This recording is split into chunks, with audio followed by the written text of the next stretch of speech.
Hello, everybody. Welcome back to another week of the Game FourCast, the weekly gaming podcast where we do get together and talk about all the new gaming news and everything we've played during the week. If we have played anything, hint, hint to what might be coming up. My name is Josh, aka BottlerWorks. I'm here with Olive Meister Will. Hello, I'm Olive Meister and/or Will. And Quikwix Steve. Hi, my name is Steve, and using the scientific quadratic formula to calculate the hypothesized unilateral theory in my head, I can confidently say I'm the best gamer and super sexy. And Sam. I think, yep. I'm Sam. Yeah, the perfect response. I think, yep. How do you follow that? How do you? I mean, I'm not one for stuff like that anyway. But I can never follow Steve regardless. Yeah, you have the unfortunate spot where I go from left to right based on the pictures. And at no point did I think you being after Steve would be hard to follow, but you have the problem every week of trying to follow what Steve says. It's just how life. But maybe it's for the best because that just be how it is. I've been practicing that, and I've screwed it up so many times. I'm glad you nearly fumbled it. You nearly fumbled I quadratic. ain't topping someone that practices in the mirror. You know what I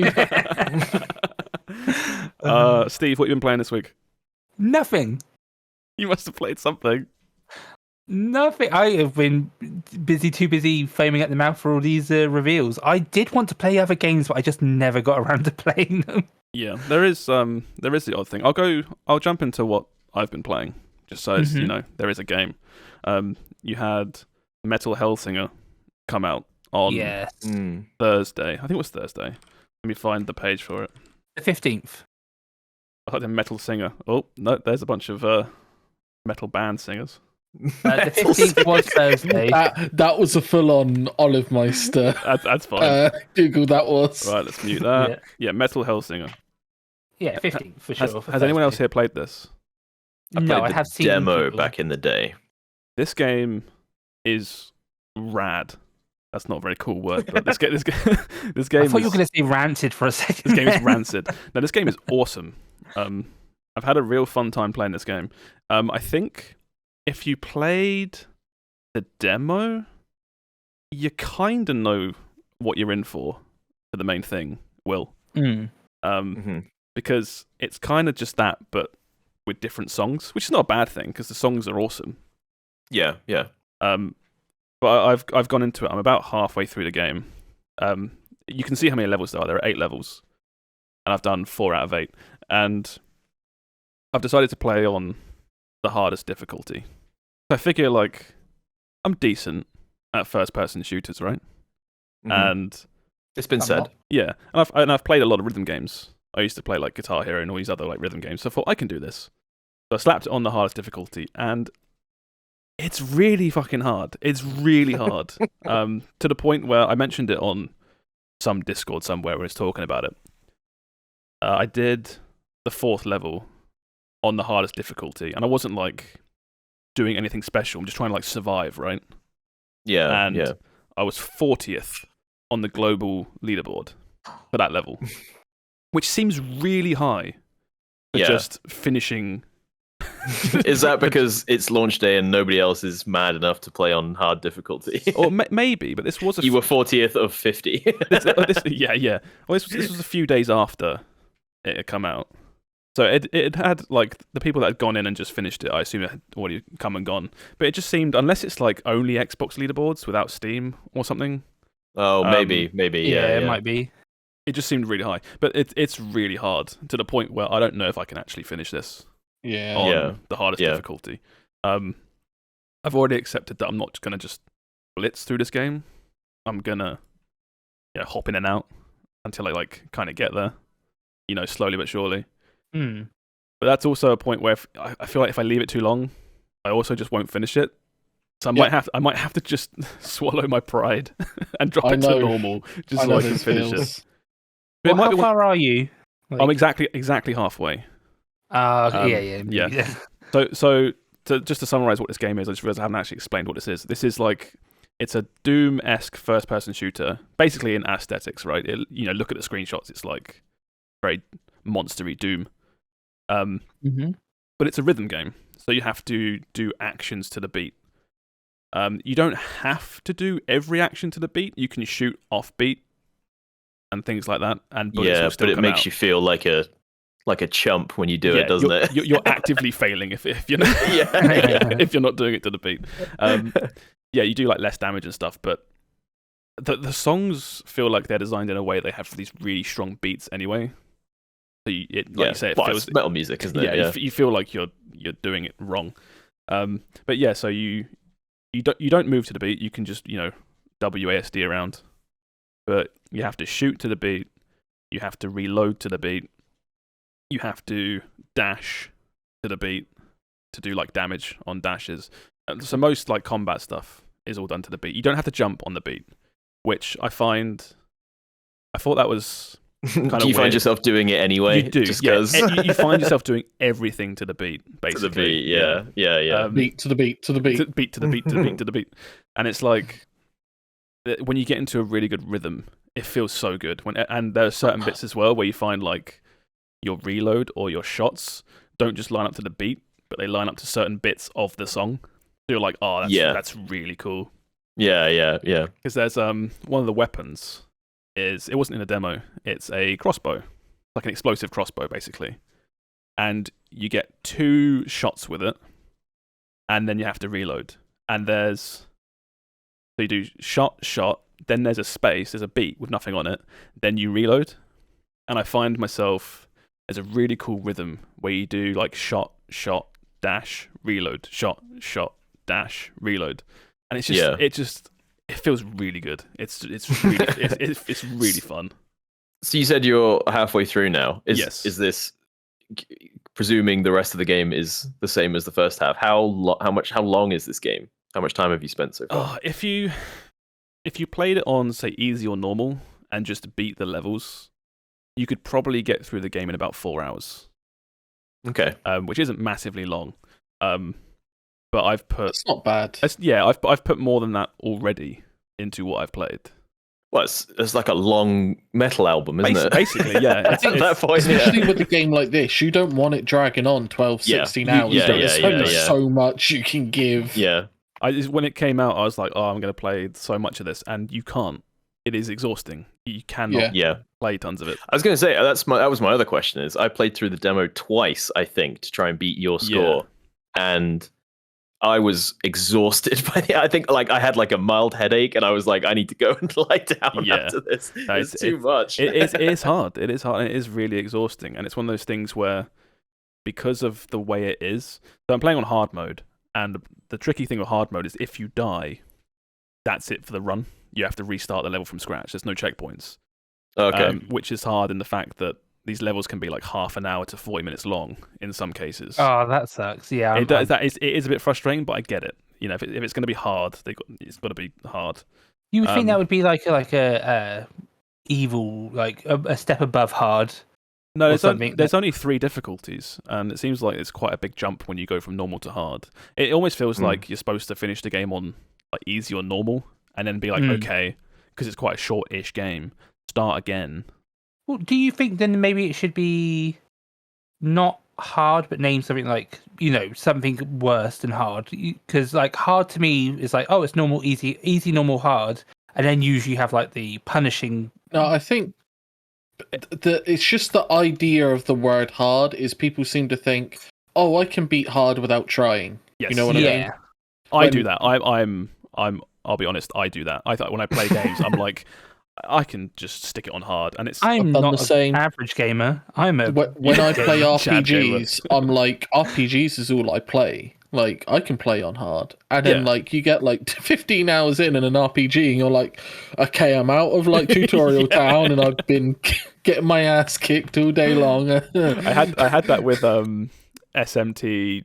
What's the newest one? SMT5. Is that a new one? Yeah. Where I was like, I've played these games before. Yeah. And I'm in for a challenge in time. Let's stick it on hard. And I think the first monster I fought was just like, fuck you. And then it killed me in one hit. And I was like, okay, I'm not going to play on hard. Yeah. But yeah, this game is, in that regard, it's humbled me slightly. I've been like, I can do hard. And I am getting through it. I am pushing through it, but it's it's really hard. I think hard is it's a difficulty you should never play your first playthrough on, right? That's the kind of difficulty it should be, in my opinion, anyway. But well, the idea should be typically that a game is balanced enough that I know you can't appease everyone, but it's somewhat balanced enough that you can play on one difficulty and everyone can have a decent time. That's not realistic, obviously, but that's how. That's why we have multiples. Yeah. The majority of games at the moment do 4 difficulties, which is like you got your normal. That's how they intend you to play. Yeah. You got your easy, which is like, oh, you know, this is for like people who generally aren't hardcore gamers, like who just want to experience the story. Then you have hard, which is for like I'm probably better than the average gamer, let me play it on hard. And then you like the super punishing difficulty one that often comes via DLC or something, Yeah. I think 4 is a good amount of difficulties for any game. I always think back to Persona 5 when it had merciless difficulty, and I was like, no one's playing that thinking, oh, this will be a challenging time. Yeah, it's literally. You know what I mean? It's called, merciless is a bit of a name. I just want to know, because normally games are made with a difficulty in mind, right? Yeah.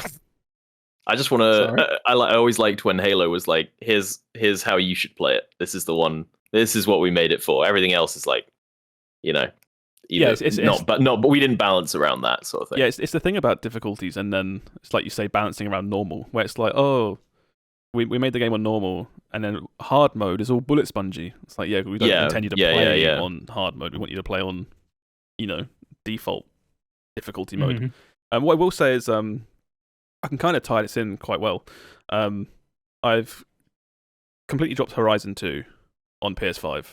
Like that's I'm not going to talk much about it, but I got bored of it. That is gone. It's a damn shame. But that's a whole. Maybe I'll talk about it another time when dust is settled. But the reason I bring that up is because I was fiddling around the options for that, and Horizon 2 has custom difficulty. Where you can like change everything, can't you? You can change literally everything. Where it's like you have your almost like graphics settings, where it's like here's low, medium, high, or easy, normal, hard mode. But then you put it on custom, and it's like, here are all the modifiers we use to make these difficulties. Just make whatever difficulty you want. Yeah. So you can have it so the enemies do a shitload of damage to you, like hard mode, but they don't have maximum health pools like hard mode. You can have them with their normal health pools, but they just hurt you, so you have to rely more on dodging. And there's other little things like certain UI things are locked to easier modes and stuff like that. And I thought it was really interesting. I really thought that was quite cool. I'm assuming there was like a go back to the recommended button. Oh yes, like when I say it's like graphic settings, it's literally a menu like. But then settings. Also, was it like almost varying into cheats where it's like, oh, you're invincible now? And, no, it's like only in terms of cheating in that you can put it on easy mode, and the game is really easy if you count that as cheating. Well, no, but sometimes it's like I remember for Control, I got bored during that because it was like every single room that you enter, there was like all the enemies respawned again. You had to kill them all. So I ended up. Because I wanted to see the story, I ended up like turning on the cheats menu, and it was like, oh yeah, I can turn on infinite ammo, I can turn on I take no damage, I can turn on one hit kills anything, and it's like, I'm just gonna go experience the story. No, it's nothing like that, but you can certainly tweak it to be so easy that it's basically cheating. But at that point, if it's a single player game, like who cares? It's like it's your own. Well, we're straying dangerously close to the should Dark Souls have a difficulty slider conversation. I don't think any of us are equipped to have that one. I think ultimately it's down to the developer's decision. It's a product that, or product or an art piece that they're making themselves. If they want it to be fucking hard and no one can play it, that's fine. They made it. No one will buy it, or they will. Obviously, it's Dark Souls, but you know what I mean. It's like you can literally do what you want. But yeah, Horizon has a bunch of stuff like when you press in the right analog stick, it slows down time, make like shots easier, and that's a mechanic in the game. But it's like on easy mode, it's like for the easy mode we make the duration longer, which makes it easier. So that's a thing you can mess with when you do your custom difficulty. Do you want that longer, shorter, normal? Like how do you want it? Yeah, and I really like that. I like that. If you're gonna have difficulty sliders, I like that you can just sort of tailor your experience to. Yeah, because you're right. Sometimes they will, like a hard mode. They'll just be like, all right, but enemies are just super tanky, and it's like, well, that's not hard. That's just tedious. It doesn't. It's not a fun hard mode. I assume there's like a up the top would be like recommended, easy, hard, and then you can kind of just like, okay, I'm going to play on hard, but I'm going to adjust slightly. Yeah, again, like a graphics menu, at least Horizon, it does a thing where it shows you all the options, but they're grayed out whilst you're picking predetermined difficulties. That's and then the predetermined to start with. Because if I went into that menu and it was just like everything was there, I'd be like, oh, I'm overwhelmed. I don't know what I should do. It's just like because the reason I was in this in the first place is because I did the arrogant thing we were just talking about, where I started Horizon and I'd be like, I can play this on hard mode. How hard can it be? And I was getting my shit wrecked left and right. I was like, I'm missing something. So this way you can set it to hard mode, then crank everything to easy and tell everyone you beat Horizon on hard. Basically, yeah. That's pretty funny. I've noticed. I'll wrap this up. After this last thing, basically, I've noticed these days a lot of games don't tie achievements and trophies anymore to difficulty. Yes. I think it's really good. It comes under it's more to do with accessibility, because some people aren't. Some people aren't good enough gamers to finish it on hard and get the trophy. Some people have literal disabilities that will never allow them to finish it on the hardest difficulty. So why shouldn't they? Why should they be locked out of? And this is also a reason why games should have difficulties. I'm going to be that guy. I think it's okay to have some achievements tied to difficulty. Yeah, maybe one or two achievements. I think, but not like. Well, I mean, it doesn't bother me, but either way. But I see what you're both saying. It's weird. Yeah, it is better the more people can access that stuff. Oh, it always comes down to the last answer, which is just you cannot please everyone. No, you can't. Yeah, and you're never going to be able to. But run this all the way back. Metal Hellsinger. It's really good. Really enjoying it. I'm going to try and push through, but I might just end up dropping it to normal and polishing it off. It's on Game Pass, so definitely I've been waiting for just have an opportunity to give it a go. I was going to buy this, and then it was announced for Game Pass. I was like, oh god, yes. just put everything on Game Pass. I have that. it's just easier. But yeah, that's my go. I'm going to pass this over then to Sam. So what have you been doing, Sam? More World of Warcraft, probably. It's dragged me in, man. That's fine. I'm going to talk about it again if you don't want to. I mean, I could talk about it for hours. That's the issue. The one thing I could talk about is I achieved what I wanted to. Yeah. Which is I have done all the raids for this week. Oh, nice. I have now completed every. Well, there's 9 raids. Yeah. And they reset on the Wednesday. And obviously, there's only so much I can do during the weekday anyway. Yeah. So I've managed to do all 9 raids by yesterday. That sounds like a lot. Is that a lot? It was a lot. I think, was it Friday night? I think I was up. I started the raid for the hardest raid in the expansion. Yeah. At 9. Thinking, okay, this will probably it'll finish at midnight, maybe drag on for a bit, whatever. But I'll have it done. I'm in a group, and I was never really sure if my gear was good enough. Yeah. So we did it. And we only wiped in total 4 times, which is good. Yeah. That's cool. So we didn't finish till 1:30 in the morning. Jesus! Oh my god! My body can't do that anymore. Sam, how are you living the dream of having a 9 to 5 and also seemingly spending every waking moment playing WoW? It's hard, man. But yeah, that's yeah. I've now I achieved what I wanted to, which was I have completed every single raid. So I've beat it while it's quote unquote current content, even though we're in the pre-patch, so technically it's not current content. Yeah. But I've experienced it without being 10 levels above with gear, which completely nullifies it. You've done it. The final raid was a challenge. We did wipe on it 3 times on the final boss. You know what I mean? So are you not worried you're going to burn out before? Because I was just about to say that. King. Yeah. Pre-Lich King stuff. Are you not worried you're just going to burn out before that's even kicked off? Not really, because all I want to do is play more. I can't help it. At the moment, like maybe I will burn out, but I do just want to play more. I'm now at the point where I'm doing quests to unlock things. Yeah. Just because, like, I'm getting like keys to unlock dungeons, even though someone almost always has that key or something. Just so that my druid can at all times just walk in. Yeah, for anyone listening, this is like proper MMO addiction. Yeah. This is it. Yeah. I'm not even gonna lie. This is your warning. Cautionary tale. Yeah, cautionary tale. But Don't be like Sam. Maybe it's because I've got the 9 to 5 that I'm like, I feel okay to devote myself to just one thing, and if I really enjoy it, then just keep going. Yeah. It does mean my backlog, man, of games I want to play just keeps getting bigger and bigger. How close are you to buying like a gaming laptop and just playing on your train commute? Not even in the slightest. He said now. Again, because like I've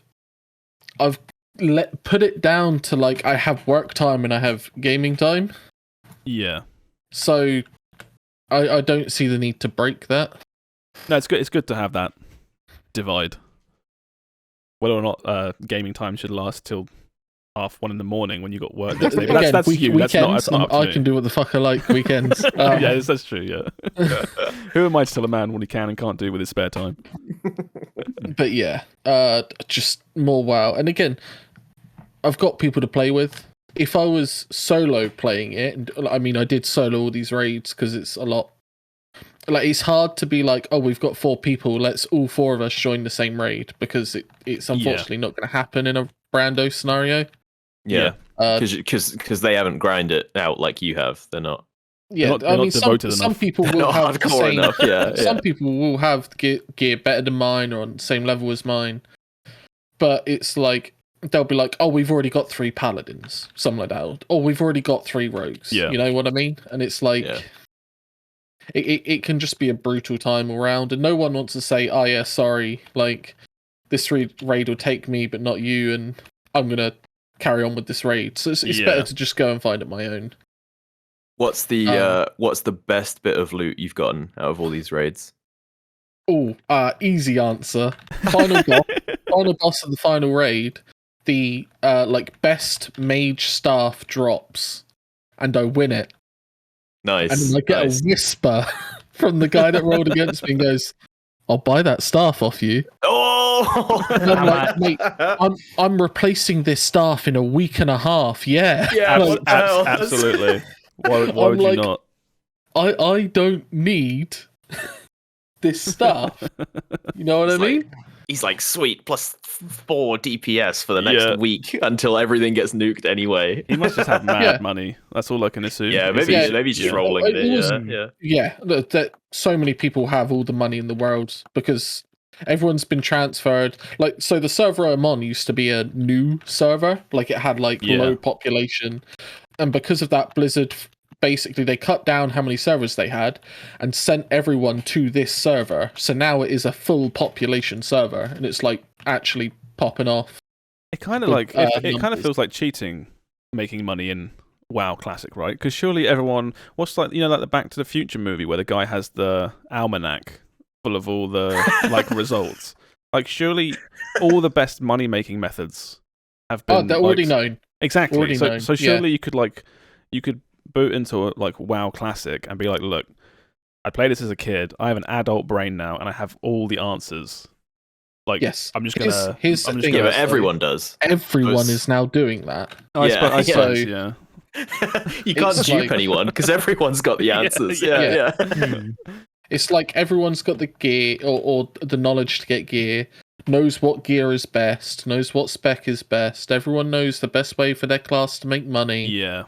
Like, so it's one of those things where, yes, there are some people who obviously might be playing it casually and stuff like that, but at the end of the day, it's been solved. Yes, that is the perfect way to say it. It's been solved. everyone's got as much money as they need. Even like us, who we aren't going out and grinding. Yeah.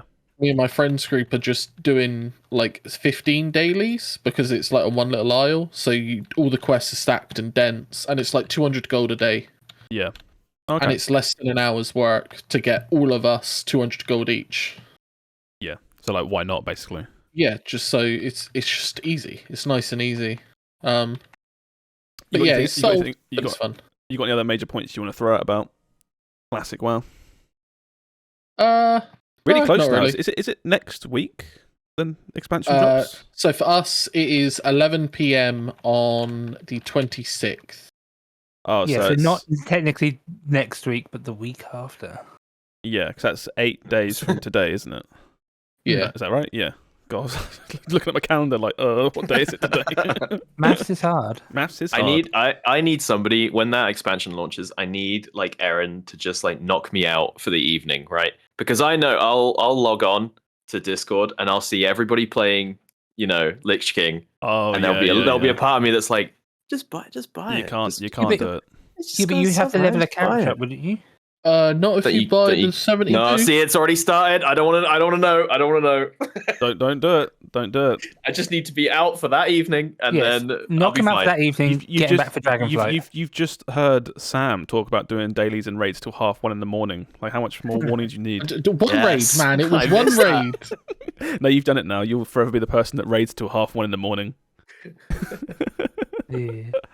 All right then. Shall we? Did you want to pass it along? That was just thrown out to say. Yeah. Okay.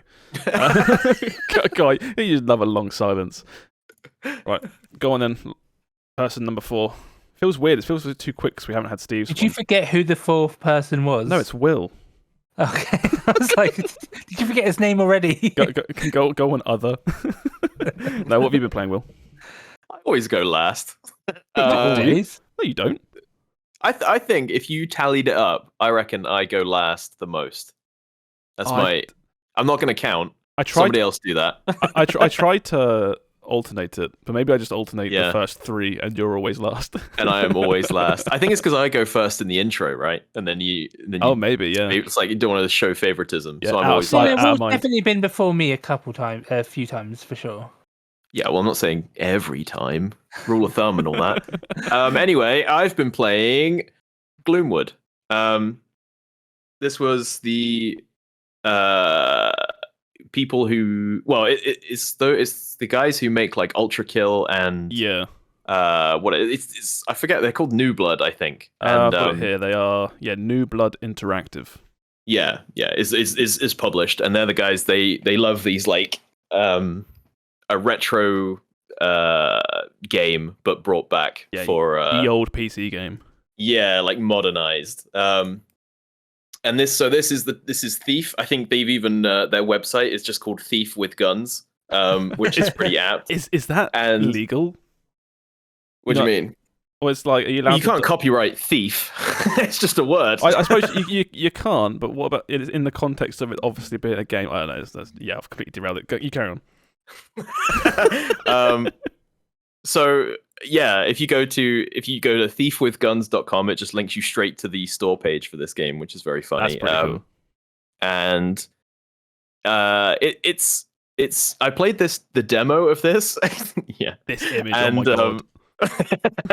I played the demo of this way back when we talked about Steam Next Fest, like months ago. Yeah, ironically, that was when we did Metal Hellsinger as well. That was all part of the same event. Oh yeah, you're right. You're right. And now they're all cool. So while I think at the time I said this game was really fun and had lots of promise, but it didn't have that like hook to like hook me in. I was like, I put it down and I was like, I could take or leave that. But then I was bored last week and I thought I haven't really played anything fun and new in weeks, and I can't talk about Destiny 2 again. So I'm gonna play. So I'm gonna play this Gloomwood, and it's good. It has a hook. And it's that rat. Finally, that's what got me to play. No, it's very Thief. It's very it's called like, immersive sim, where there's no HUD or anything. Everything is in the game. So instead of a little light and dark meter, your guy has a ring on his thumb that you can always see. And if that is like lit up and glowing, you're in full view. And if that's dull, then you are stealthed. That's good for the enemies. Yeah.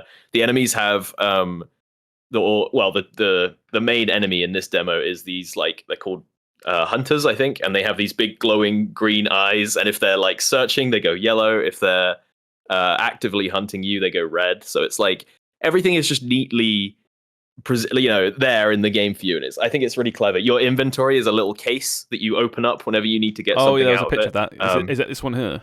That's it. Yeah. So whenever you go in your inventory or want to arrange stuff, your guy just crouches down and cracks open his little. It looks like a bag of stuff, like a mini Resident Evil 4. Yeah, pretty much. Yeah, and that's part of it. Is speaking of difficulty, is the harder difficulty, it's like less resources, right? So there are guns, but ammo is always. I never was like swimming in ammo or anything. Yeah. Also, speaking of difficulty, so the idea of the game is you wake up in this like abandoned fish cannery, I think is the term, and it's like, it reminded me of like I got some weird Dark Souls vibes from it, where you'd be sneaking around, and you'd be building like a mental map of the area in your head, right? And then you'd go up to a door that was previously locked, unlock it, and be like, "Oh, I'm here." And then the map in your head would like shift around and piece together really nicely. And I'd be like, "Oh, right, okay, so that's to there." And then if I go, and the level was like super dense, full of little secrets and hidden areas and little puzzles and stuff. It was great fun. Some like safe cracking, which was a good laugh. And it's just a really fun time at the moment. The only problem is there's not a lot of it. Early access, right? It's launched into early access, and there's technically 3 areas, but the first one, the cannery, is the only one that feels fully like realized. Right. The rest of them feel. It's almost like there are doors I was going up to and being like, okay, I guess that's that's not finished yet. So I'll just move on. The construction sign. Yeah, exactly. Yeah. Is this whole thing like open world then ish? You said areas. Yeah. It's like very technically, yes, it's open world. Like you can traverse forward and back at any time. It's not level based, so you can just go back. And I think the idea at the moment is you're trying to get into the city of Gloomwood because you're on the outskirts. And okay. It's my understanding that once you get there, it'll open up a lot more. This is sort of an extended tutorial almost kind of area. So when I watched you play it, and I was there for like the end of your stream, and you were sort of wandering around, and I think there was a point where you went, "Oh, I guess I'm done then."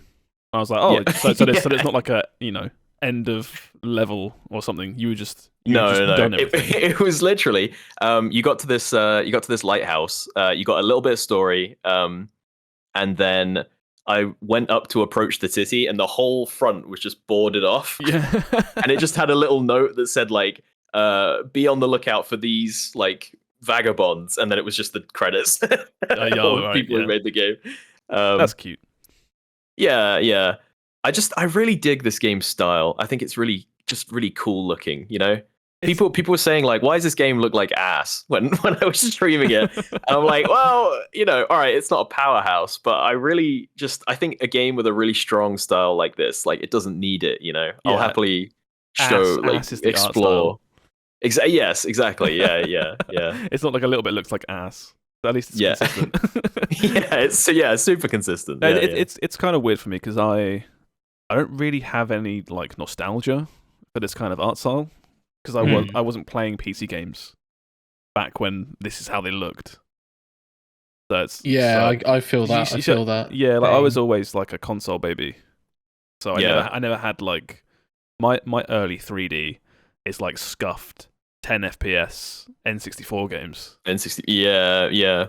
I wasn't running around in like Thief and Quake and stuff like that. but it's like, but I think it doesn't. There is not like for me, there is nostalgia. Like I at least dabbled in all the old Thieves back in the day. Thieves. Yeah. But I think this and the other stuff that they publish, like Ultra Kill, like Dusk, this guy's previous game. Yeah. I think even if they're not like, almost because they're not like, graphically intense, the guy gets to make more of it, and get more wacky with it. So I think it stands up on its own in that regard instead. Yeah. I respect like having a style and sticking to it across multiple games. So you almost become like, we're the dudes that do, kind of chunky 3D graphics. Yeah. Because there's obviously not a lot of them, at least not that break into main media.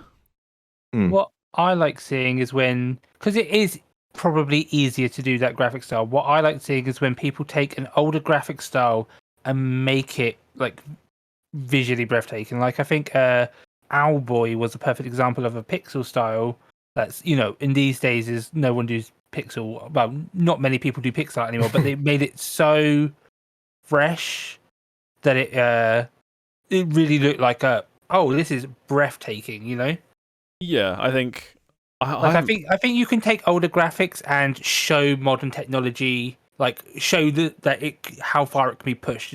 Just because it looks on the surface like a PS1 game doesn't mean that it needs to be that way the whole way through. If you know what I mean? Like there could be like an area that's very dense with objects which wouldn't be on a PS1 or something, But that I think that becomes way trickier as you move into 3D, because I think I agree. 2D pixel art now, I almost feel like, you said it doesn't get used that much. I feel like gorgeous pixel art is almost overused, where I see it everywhere. I see like I'm not sure like of the bits, but like the stuff that looks like it was made on the Atari is a bit too common for me, and I'm like, it just looks like you just didn't want to do anything with the graphics at all. I kind of think of it as like pixel art is it's more about like the actual art and like rendering and rendition of the art itself. Whereas I think like it's almost as if like Gloomwood and these other games, they aren't a specific art style. It's like, what if we just sort of, I don't know where I'm going with this. Like they took the way the games used to look and made the best thing they could whilst trying to have it look that certain way. Because I would argue that I know it's that old gone. I'll say I know Owlboys, but obviously nice pixel art pushed to the limit. But even there are older games that look really good in pixel art, similar to this. I would say. I can't think of any top of my head, but like there are Castlevania. Yeah, Castlevania back on the PS1. Yeah. Or any of the older Castlevanias all look really good. It's But I think it's that old. It looks how you remember it looking. Yes. Yeah. And I think Gloomwood captures that really well. Like, if you go back and it's like, it looks like a PS1 game, and it's like, no, have you played a PS1 game recently? There's what is it? It's a Bloodborne cart and the Bloodborne PS1. Yeah. They look like proper PS1 games. Where it's like you say, like you look at like Gloomwood or something. Yeah, no, Gloomwood's definitely not PS1. Sorry, but like you know what I was getting at. But there are certain games that go for that PS1 style. But again, if you actually go back and play like PS1 games, there's like textures like fighting each other just to be like in front of each other, and everything's all like really chunky and and it still somehow runs at like 10 FPS. yeah. That's my biggest problem with going back and playing original hardware N64 games. It's just like the look of it I can do, but then when you start playing it, it's like, oh my god. I really want to play. This is going off topic a bit, but I really want to play through Time Splitters again. I've tried to plug in like a PS2 and play it on a TV, and it looks so bad. It looks to the point where I'm like, how did I ever stomach this when I was a kid? Like, I want Time Splitters to get HDified a bit, but also I think a lot of these older games, they are scared to use twin sticks. It's like, it has to play like ass. Like Mario 64, you try play that, and it's like you have to press the back button to just adjust the camera, and it's like, no, come on, you can change it. That's literally limited. That's limited to the technology at the time, right? But now we've got the better technology. Yeah, please, What are you asking for? Like a port that has dual stick cameras? A port that, like, especially for Nintendo 64 games, have dual stick cameras. Like, you don't have to change much. We don't need, like, I know, like, they already did for Zelda Ocarina of Time. I know we already had like the 3DS remake. But if we like the Switch port, I'm not sure. I've not played it, but I'm assuming it's like the same. Press the button to readjust your camera. I'm like, can we not just have dual stick? Because Nintendo especially seem to not want to touch like the camera controls. I'm like, Mario 64 would be so good if we could just have that second stick to control the camera angle and not lock it to like. Like, I get what you mean. It depends on like where you draw the line. Are you making a remake, a remaster, or are you just porting it? It's because there was the 3 Mario games on Switch, where they were just ports. I think they Mario 64, Odyssey, Galaxy, and they made no. I don't think they made any big hoo-ha about like updated textures and blah. It's like, no, here are Mario games. Yeah, £50, please.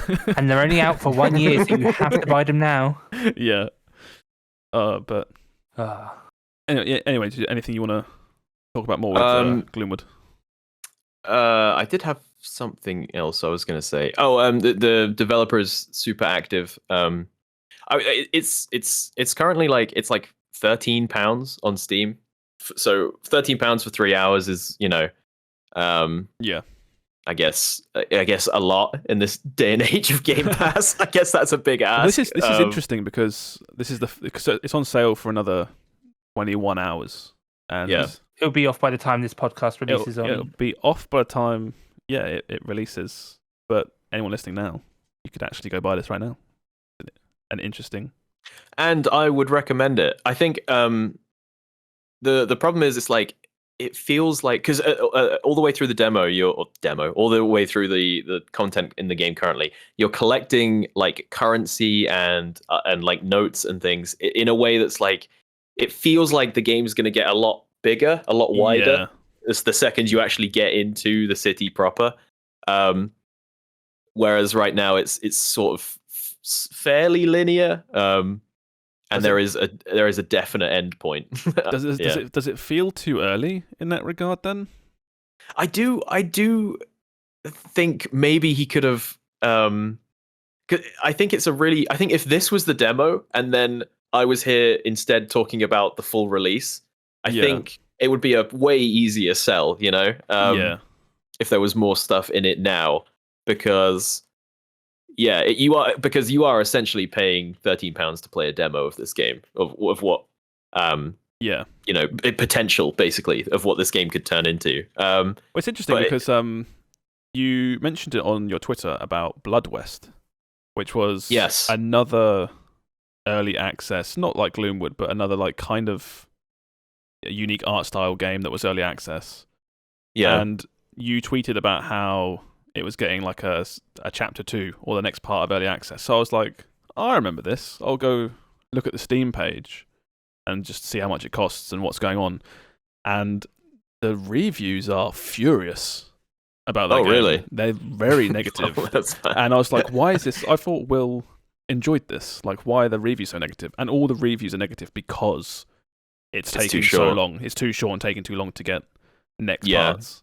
And I mean, that's the danger of like releasing into early access, isn't it? Is if you are not prepared to keep up the pace of releasing new content, then it can turn on you. It's like with I think someone told me today that Valheim is coming to Game Pass soon, and it's like that game kind of dropped. Like everyone loved it and was obsessed with it for weeks, but because content has been so slow coming out for it, everyone's kind of like, Valheim I give a pass because it had a lot of content in the first place. I was going to say that, also, I would just like to say, Valheim is the type of game where you play and then you're done. It's not a game you play and then it's your forever game. True, but there are people who play like Minecraft forever, right? I guess, but I guess there's not. Okay, very similar styles. Yeah. But again, Minecraft. People don't just play base Minecraft. You know. Well, So some we need people modded do. Valheim. I would guess a lot of people do. A lot of people play base Minecraft. If you're talking about mods specifically, you're in the vast minority. The vast majority of people that play Minecraft are children playing vanilla On console. on console. Yeah, I still disagree with that statement. that's just fair enough. What statement specifically? That most people play non-modded, considering how inbuilt it is to get to Microsoft Realms and all of that. I think they've made it easy and it's there, but I would again, the vast majority of people playing Minecraft are literal tiny children that do not even know or care about how to do that stuff.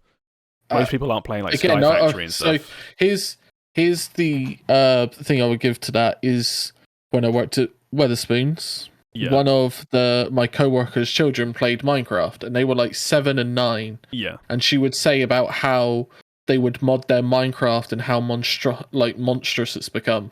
And I have cousins who have kids who also play Minecraft and are modding it to high hell. But you can't mod on Xbox. Go for it, Will. Well, I think you're both right. I think it's probably more closer to like 50-50. I think kids are way more capable these days, especially when it comes to stuff like modding and messing around on PCs. And also I think I would doubt like it's a common thing. You know, it's not like everybody's doing it. I would imagine for every person who's modded their Minecraft in some way, there's 4 or 5 who just never bothered. I don't know how much. I don't know how much you can do. I don't know how much you can do on the console version. I assume you can't mod it the same way you can the PC one, but I could be wrong. So I don't know. Yeah, I also. Yeah, I mean, yeah. I don't know. I mean, it's one of those situations. I have no facts and figures. Exactly. You know, it's not like I can be like, well, where would the fun be if one of us was definitively right? Have the literal internet in front of all of us, but maybe another day. Yeah, but that went so far off track. But anyway, Valheim, I feel like gets a pass because that was like a full game at release. Yeah, it's tricky. It's like I haven't finished it, but I recently started watching No Clip, their new episode, which is like an hour and a bit long documentary about. Oh my god, why can't I? Rogue Legacy 2. There we go. I forgot what it was for a second. And it's like 2 devs making this game. It's an indie game, but it's just like it's so popular because of the first one. Yeah. And they did Rogue Legacy 2 was early access, and it was really hyped up, and it came out and it had like 1 biome, whereas it now has I think like 6, and it had like a few classes. And it came out, and people were just like, "Is that it? Where's the rest? We want more. Where is it?" And it's like a crazy. They went on this crazy, like out of control train ride of just trying to get content out as quickly as possible because everyone was getting furious. Yeah, that there's just not enough stuff. Have No Clip done a documentary on Among Us yet? Because I'd be so interested to see. They have, yeah. I have to watch that then because I'm like, it's so interesting to see how it got like it. Came out, no one was interested. Later on, it blew up, and then they like struggled for ages to be like, "We're making Among Us 2," and then they're like, "Actually, no, we're not." And it like took ages. Like there were people modding Among Us well before, and now like Among Us has like 4 extra like optional classes. Yeah, but like the mods still like have like 20,000 classes. You know. Yeah, but we talked about that. I think. At the time, like ages back, right? When we were just like, because it was 2 friends who made this game. What I'm saying. I want to see. It didn't touch it for 4 years, and suddenly it was the biggest thing of all time. At the time when we talked about that, this wasn't out, I believe. This documentary. So I'll watch that later on. Yeah, this is it's 55 minutes long, and it's just the making of Among Us. And I remember watching this. It's really good. Okay, yeah. I'll give it a watch. But it's like anything No Clip make. I'm just like, I don't always watch it immediately, but I'm like, put it in the watch later list because I'm gonna enjoy that documentary. You know what I was thinking about the other day, similar to you with Rogue Legacy, is Darkest Dungeon 2 is out and you can buy it right now. Yeah. But I've heard literally nothing about that game because I don't know. Like I feel like the sequel to one of the most beloved indie games of all time, right? Am I off base there? Has come out and literally nobody is talking about it. I think that kind of crippled itself by putting it Epic Game Store exclusive. That's yeah. We don't have to get into that now, but that's what someone, I think I saw like some Twitter shitpost or something where it was just like, yeah, wow, isn't Epic Games really is a killer at this point? It's a little bit like that, and a little bit of just when you just mentioned Darkest Dungeon 2, I was like, oh yeah, I completely forgot that came out and I played it.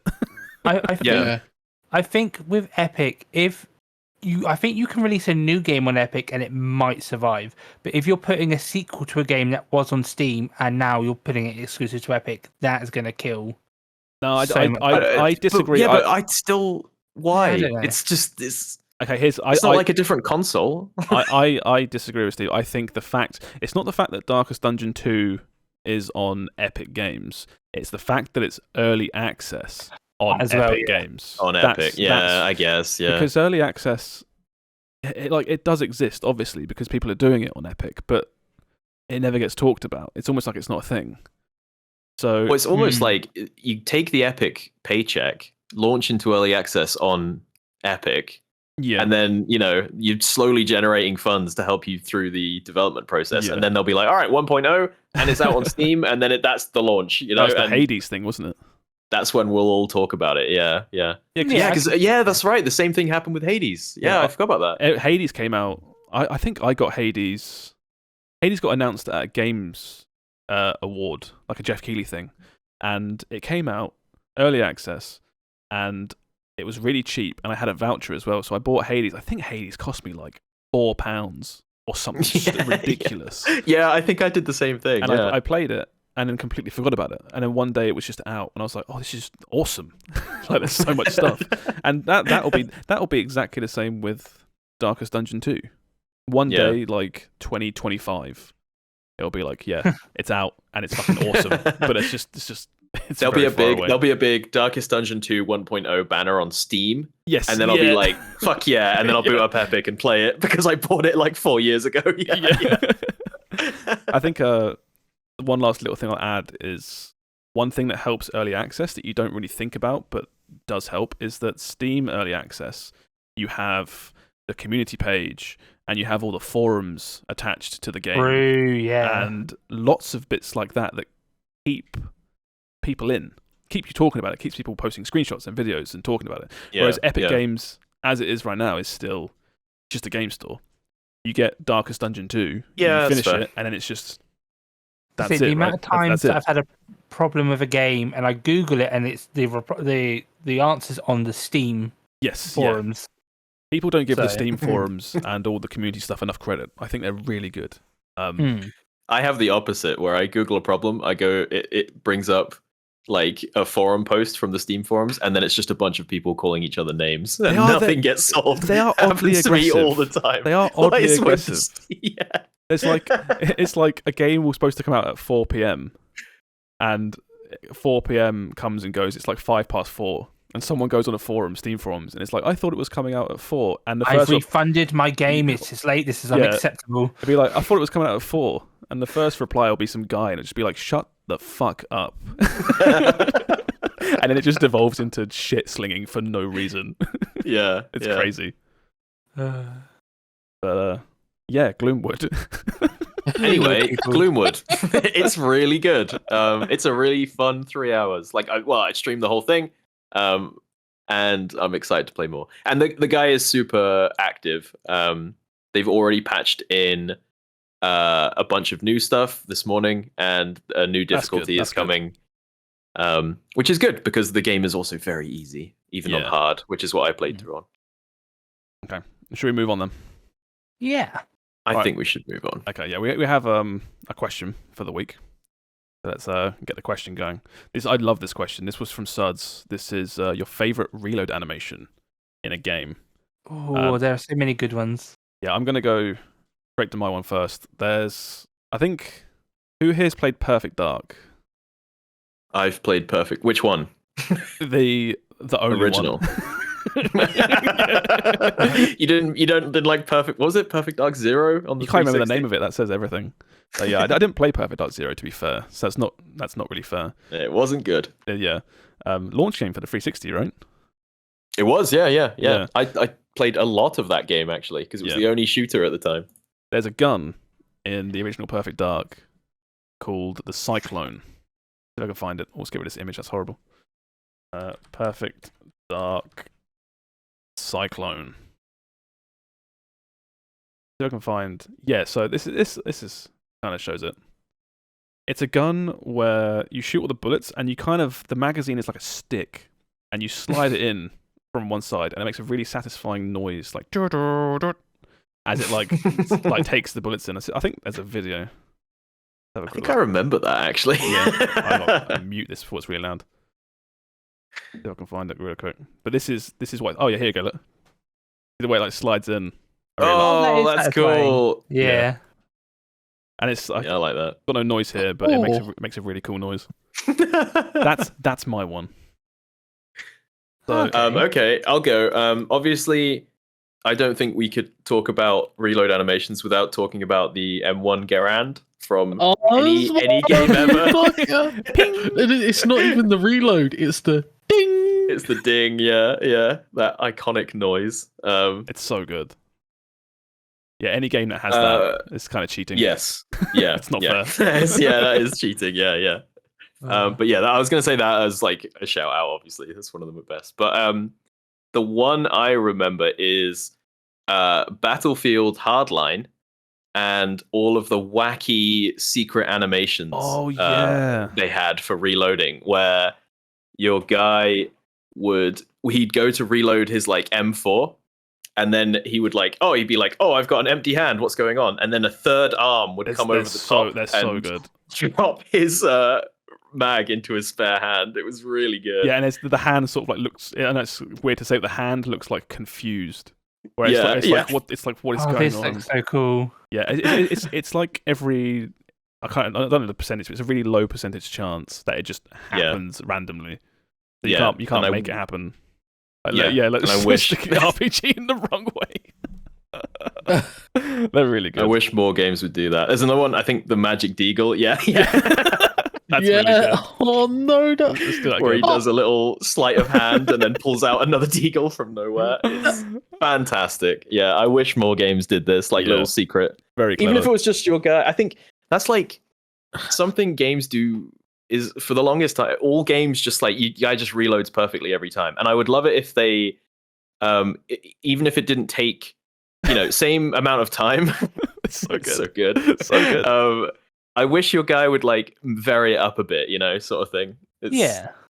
For something, as we all play a lot of shooters, for something we all do so often, it's weird that reloading is so boring. Well, it's weird because it's like something that. Should look cool, like you say, but it's also it happens so often you don't kind of want to be drawn to it. That makes sense. If you're in like a firefight or something, and you're focusing really hard to aim, outmaneuver, whatever, and then suddenly you're like, "What the fuck? What's going on with my reload?" But then I think about stuff like the Gears of War active reload, which I think is a brilliant mechanic, and I'm really shocked it's not in more games. Yeah. Active reloading is a cool mechanic. I think you do see it in a few games here and there these days. It's like but it's like super rare, isn't it? It's like these animations you barely ever see it. Like I said, I think for a lot of games, there's already so much going on. They don't want to. Maybe they don't want to overcomplicate it. I don't know. Well, that actually ties into my reloads that I like. I like specific character reloads usually in games. Like if they are super satisfying, I'm happy every single time that I see them. The one, I've got a couple that come to mind, but the main one would be Mozzie from Siege, where he kind of like flicks it up in the air. Oh yeah. That's like super satisfying every single time. He's the only character in Siege who has like a satisfying reload, which is quite nice. The other one I was going to say is a lot of Valorant characters have very satisfying reloads, especially the newer ones. Rain in mind, where she kind of like just has like magic, and she kind of like ejects the magazine and it magics another one in. I think that's a skin, Steve, and I think that's just paid for. Is it a skin? I think it is. Yeah, probably. I was going to say that will run you about 50 quid, Steve. Right? No, because I don't have a gun skin and she does utter it. disbelief. maybe it is. Maybe they've changed it, but there's the cool dragon ones in Valorant. Yeah, I say cool. They're unique. When Steve said like character reloads, I thought of Overwatch. So did I. Yeah. The Reaper chucking his guns away instead of reloading. That's a solid one. Yeah. Does that count? That was really cool. Tracer's got a cool one where she kind of like spins her guns. And then, I think they vent or something, like a little bit comes out and then she just goes again. That's really good. But like, yeah, if a specific character, it's usually specific characters have like really like unique reloads and they can be super satisfying. Yeah. You got any, Sam?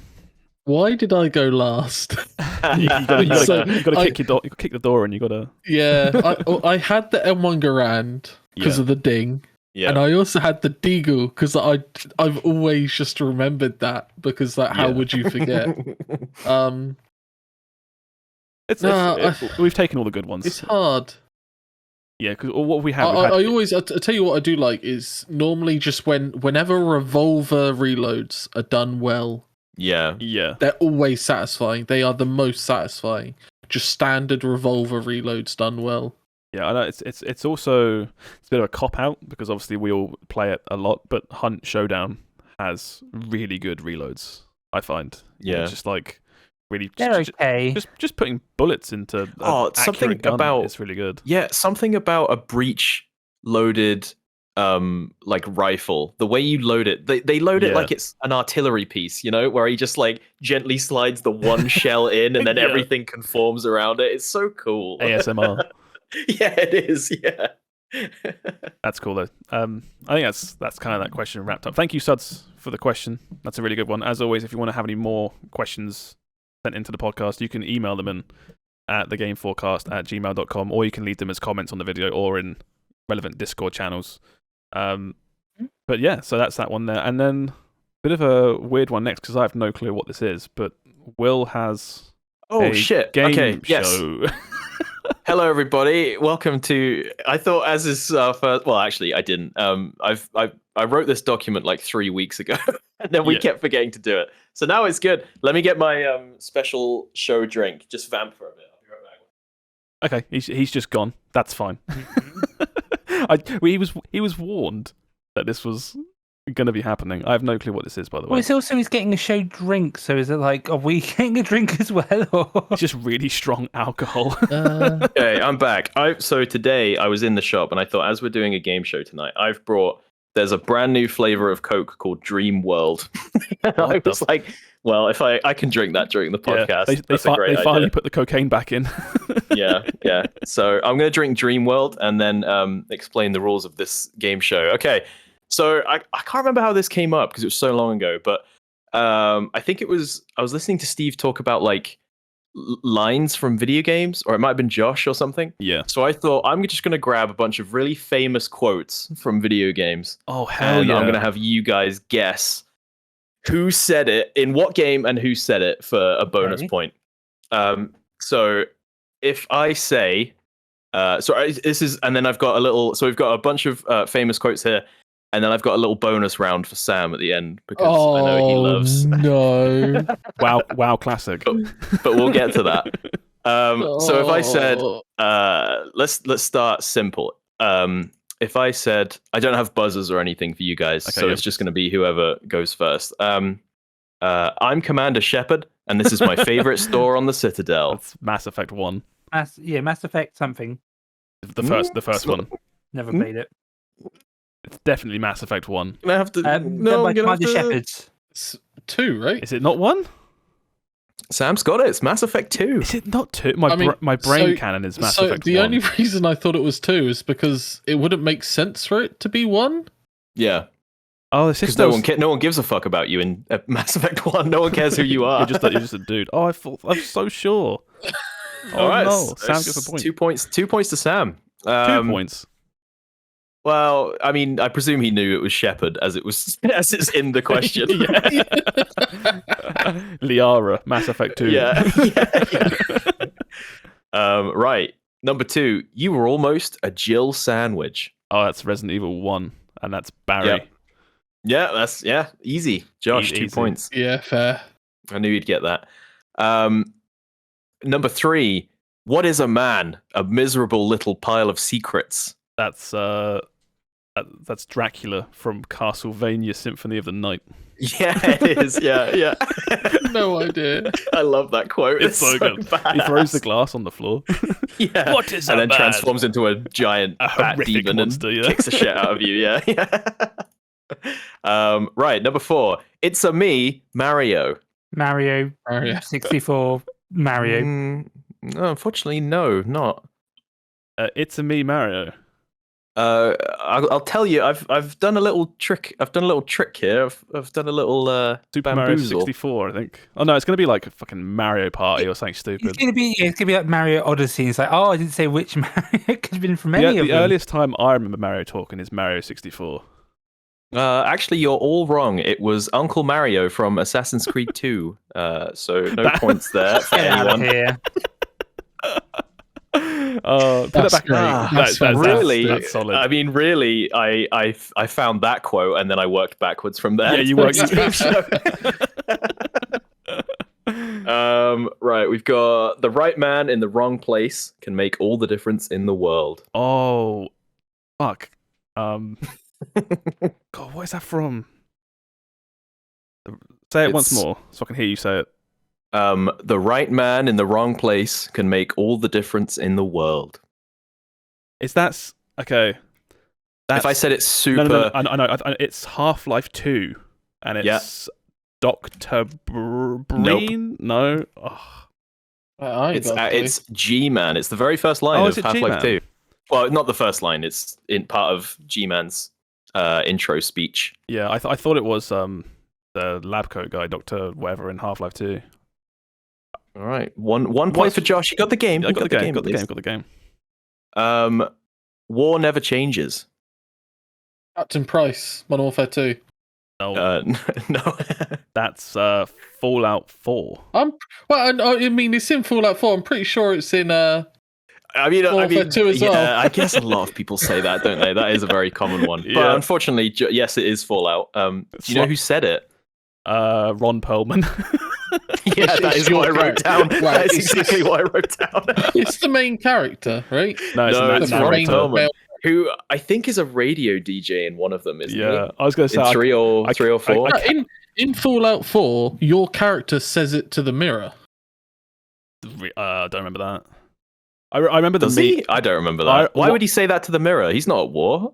I remember because he's got a presentation thingy, award ceremony coming up. The whole reason he's in front of the mirror is because he's practicing his speech. Okay. It's my quiz, so all right. I guess I'll give Sam a point. I remember that specifically because they're really close releasing to each other. I think where it was Fallout 4 was War Never Changes, and then it was Metal Gear Solid 4, which was Snake going War has changed. Oh, you dick! That was the next one. It was a joke about how war never changes, and then Snake. Oh my God, has changed. I'm ahead of everything. Well, we hang out too much. I think that's the only explanation. No, because that was a thing where you'd have like back-to-back clips of War Never Changes followed by War Has Changed. Yeah, I was trying to find a really good run of War's Never Changed, War Has Changed, etc. But yeah, that's the only two I could find for sure. I'll fact check you on Modern Warfare though, Sam, later. I'm pretty sure he said war never changes, and it's sometimes you have to sit back and take inventory. But I think you're right actually. Regardless, anyway. Next up, that wizard came from the moon. That wizard came from the moon. That wizard came from the moon. Oh, it's gonna be like bunch of people in chat are gonna know this one. Yeah, I have no clue. I'm gonna say Destiny. Yes, it is Destiny. Yeah. I think of like moon wizards, and my brain goes to Destiny. Yeah. I can't tell you who said it. Probably the blue guy. It was actually Peter Dinklage said it. Oh, before he was shot to the moon out of the game. Yeah, before he was before he was fired. Yeah, Dinklebot. Yeah. Dinklebot. You're not a good person. You know that, right? Good people don't end up here. That's something Claptrap would say. That's all I think of.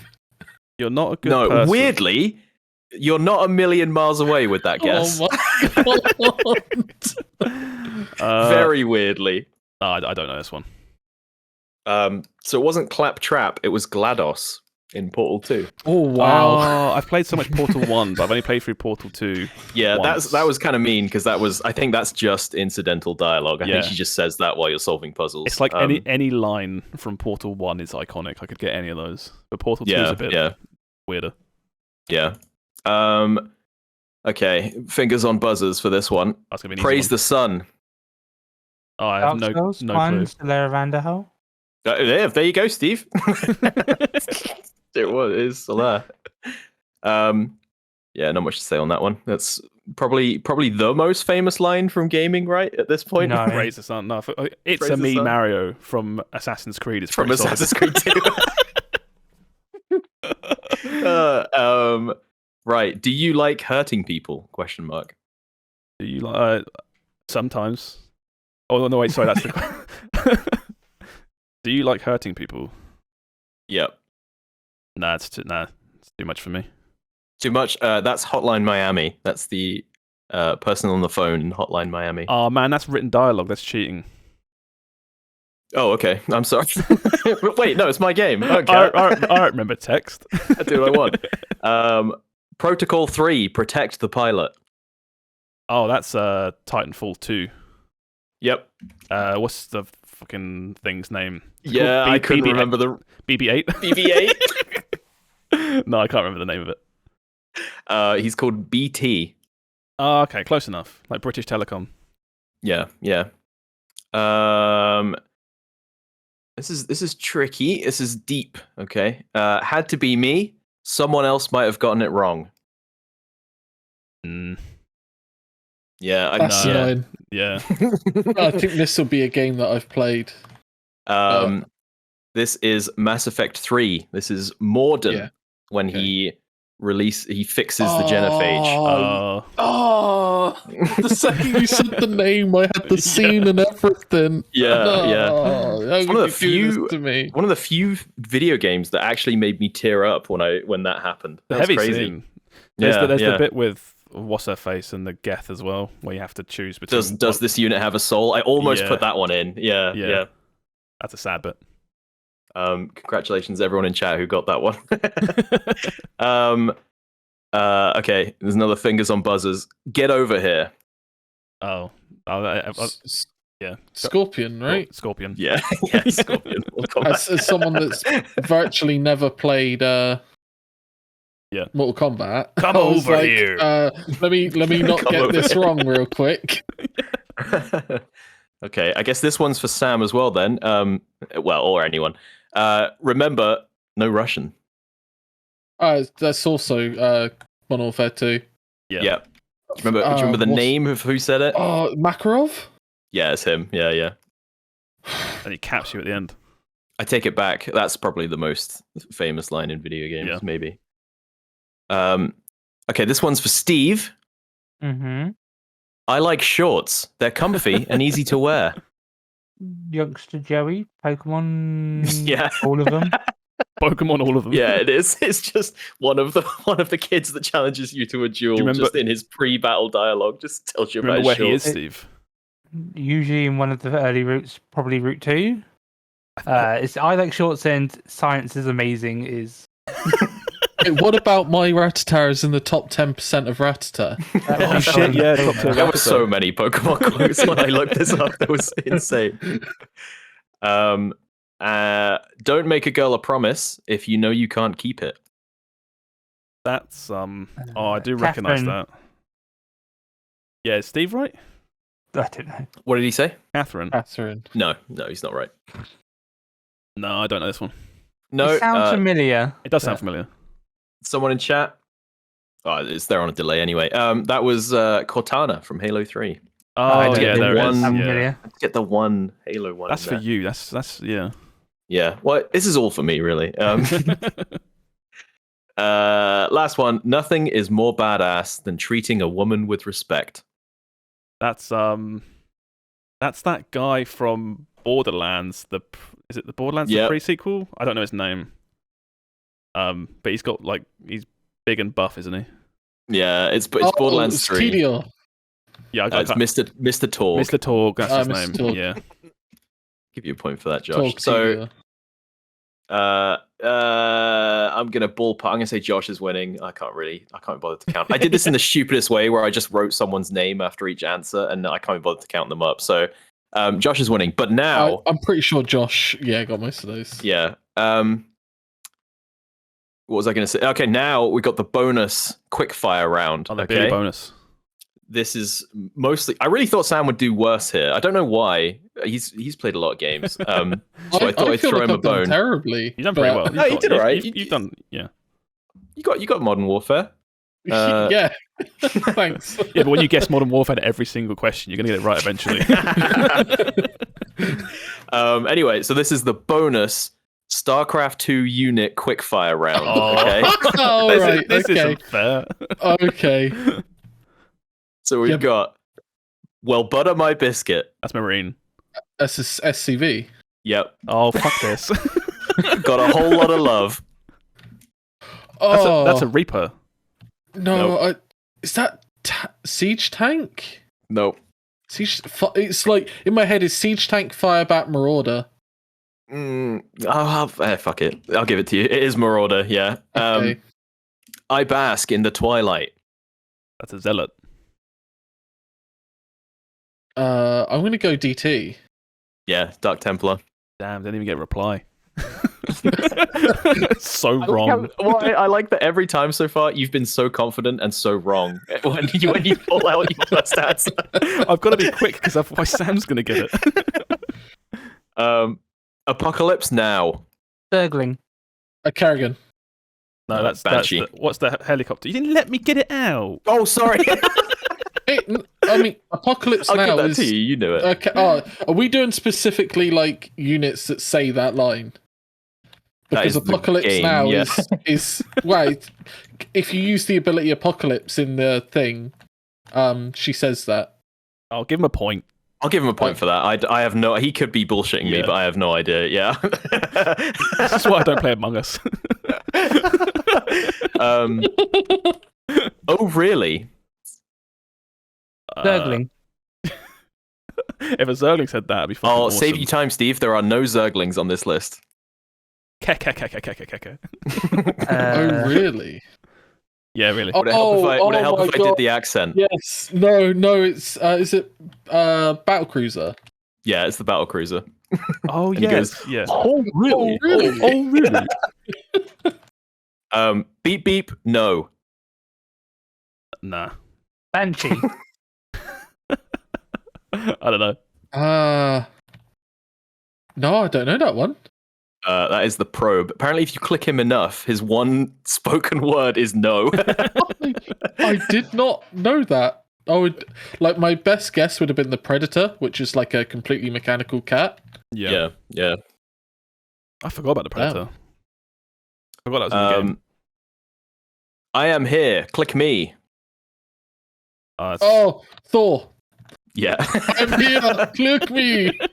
This is just Sam flexing his StarCraft knowledge at this point. I don't know if this is flexing, but when you're getting them all right. Last couple. In the pipe, 5x5. Oh, that's a medevac. Yeah. Oh, yeah, you go, Josh. 5x5. I've done a few marine rushes in my time. I've ruined a few SCV lines before. Ruined a few friendly games. Yeah. I've got Oblivion awaits. Oh. Archon. Yeah, I was thinking Archon. Yeah, Dark Archon. Yep. I'll get you that. Okay. And absolutely. That's what's the car? That's a siege tank. Alien? Yeah. No, Sam's got it. It's a siege tank. Absolutely. Yeah. Yeah.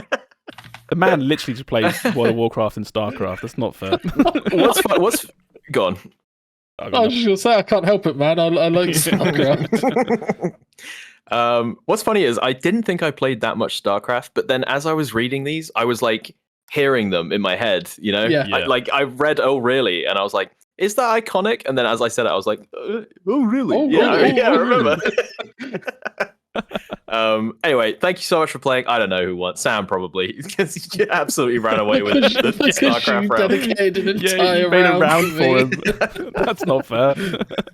I was going to do StarCraft and Warcraft units, but then I got bored and that's forgot, also not fair. Yeah. Thank you for the game show. Yeah. You got to think no of another worries. one. Thank you so much for playing. I've really enjoyed these. This is like it's so much fun. It's the proper like knowledge flex, isn't it?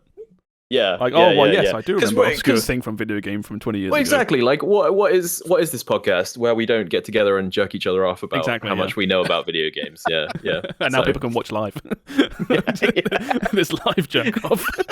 Live jerk. Wait, we're live? Yeah. Oh my god. All right, let's get into some news because there is a shitload of news. Unless you got anything final to say about your game show. Oh, I caught him thinking. The Dreamworld Coca-Cola. It tastes like ass. Yeah, I could have told you that. I could have told you that before you even tried it. Yeah. First news story of the week: Nintendo Direct. So, what is that picture? I love this picture. I found this article. What is this? Eurogamer, and it's like perfect. Before we get into any of this, everything is just like conferences this week. It's so bizarre. It's basically been E3. There's just been so much stuff. We had, I think, as opposed to touching every single announcement, we'll do like we did last time, where we'll sort of pick out, key ones. This was the Nintendo one. The big announcement was at the end. No, it wasn't. It was at his start. What was the start again? Octopath 2. No, it was Fire Emblem. So this article here specifically isn't in order of the show. It's just like stuff put out. I can find the Fire Emblem. There's Fire Emblem. Fire Emblem. Are we gonna argue about the biggest news? which one we think is the biggest news? That's what I thought was about to happen. I think there's a little bit of for everyone in this show. I finally got Pikmin 4. Fucking finally. Has Will got Star Fox? No, don't be silly. No, of course not. Of course not. Nintendo's bastard child that they just don't care about. Star Fox is now officially more dead than Pikmin. How does that feel? Yeah. Pretty bad. Although it's really feeding into my victim complex about the whole thing. Yeah. So yeah, you had so the first big one of that show was Fire Emblem. Weird character design, looked like fucking Nintendo Switch controllers. Yeah. It's a bit odd. I saw a picture of this person in the corner of the screen while somebody was playing Apex. Yeah. As if they were some shitty VTuber. Yeah. Oh my god, you're not even wrong, yeah. I think this is like, we talk about how everything is multiverse now. Mm-hmm.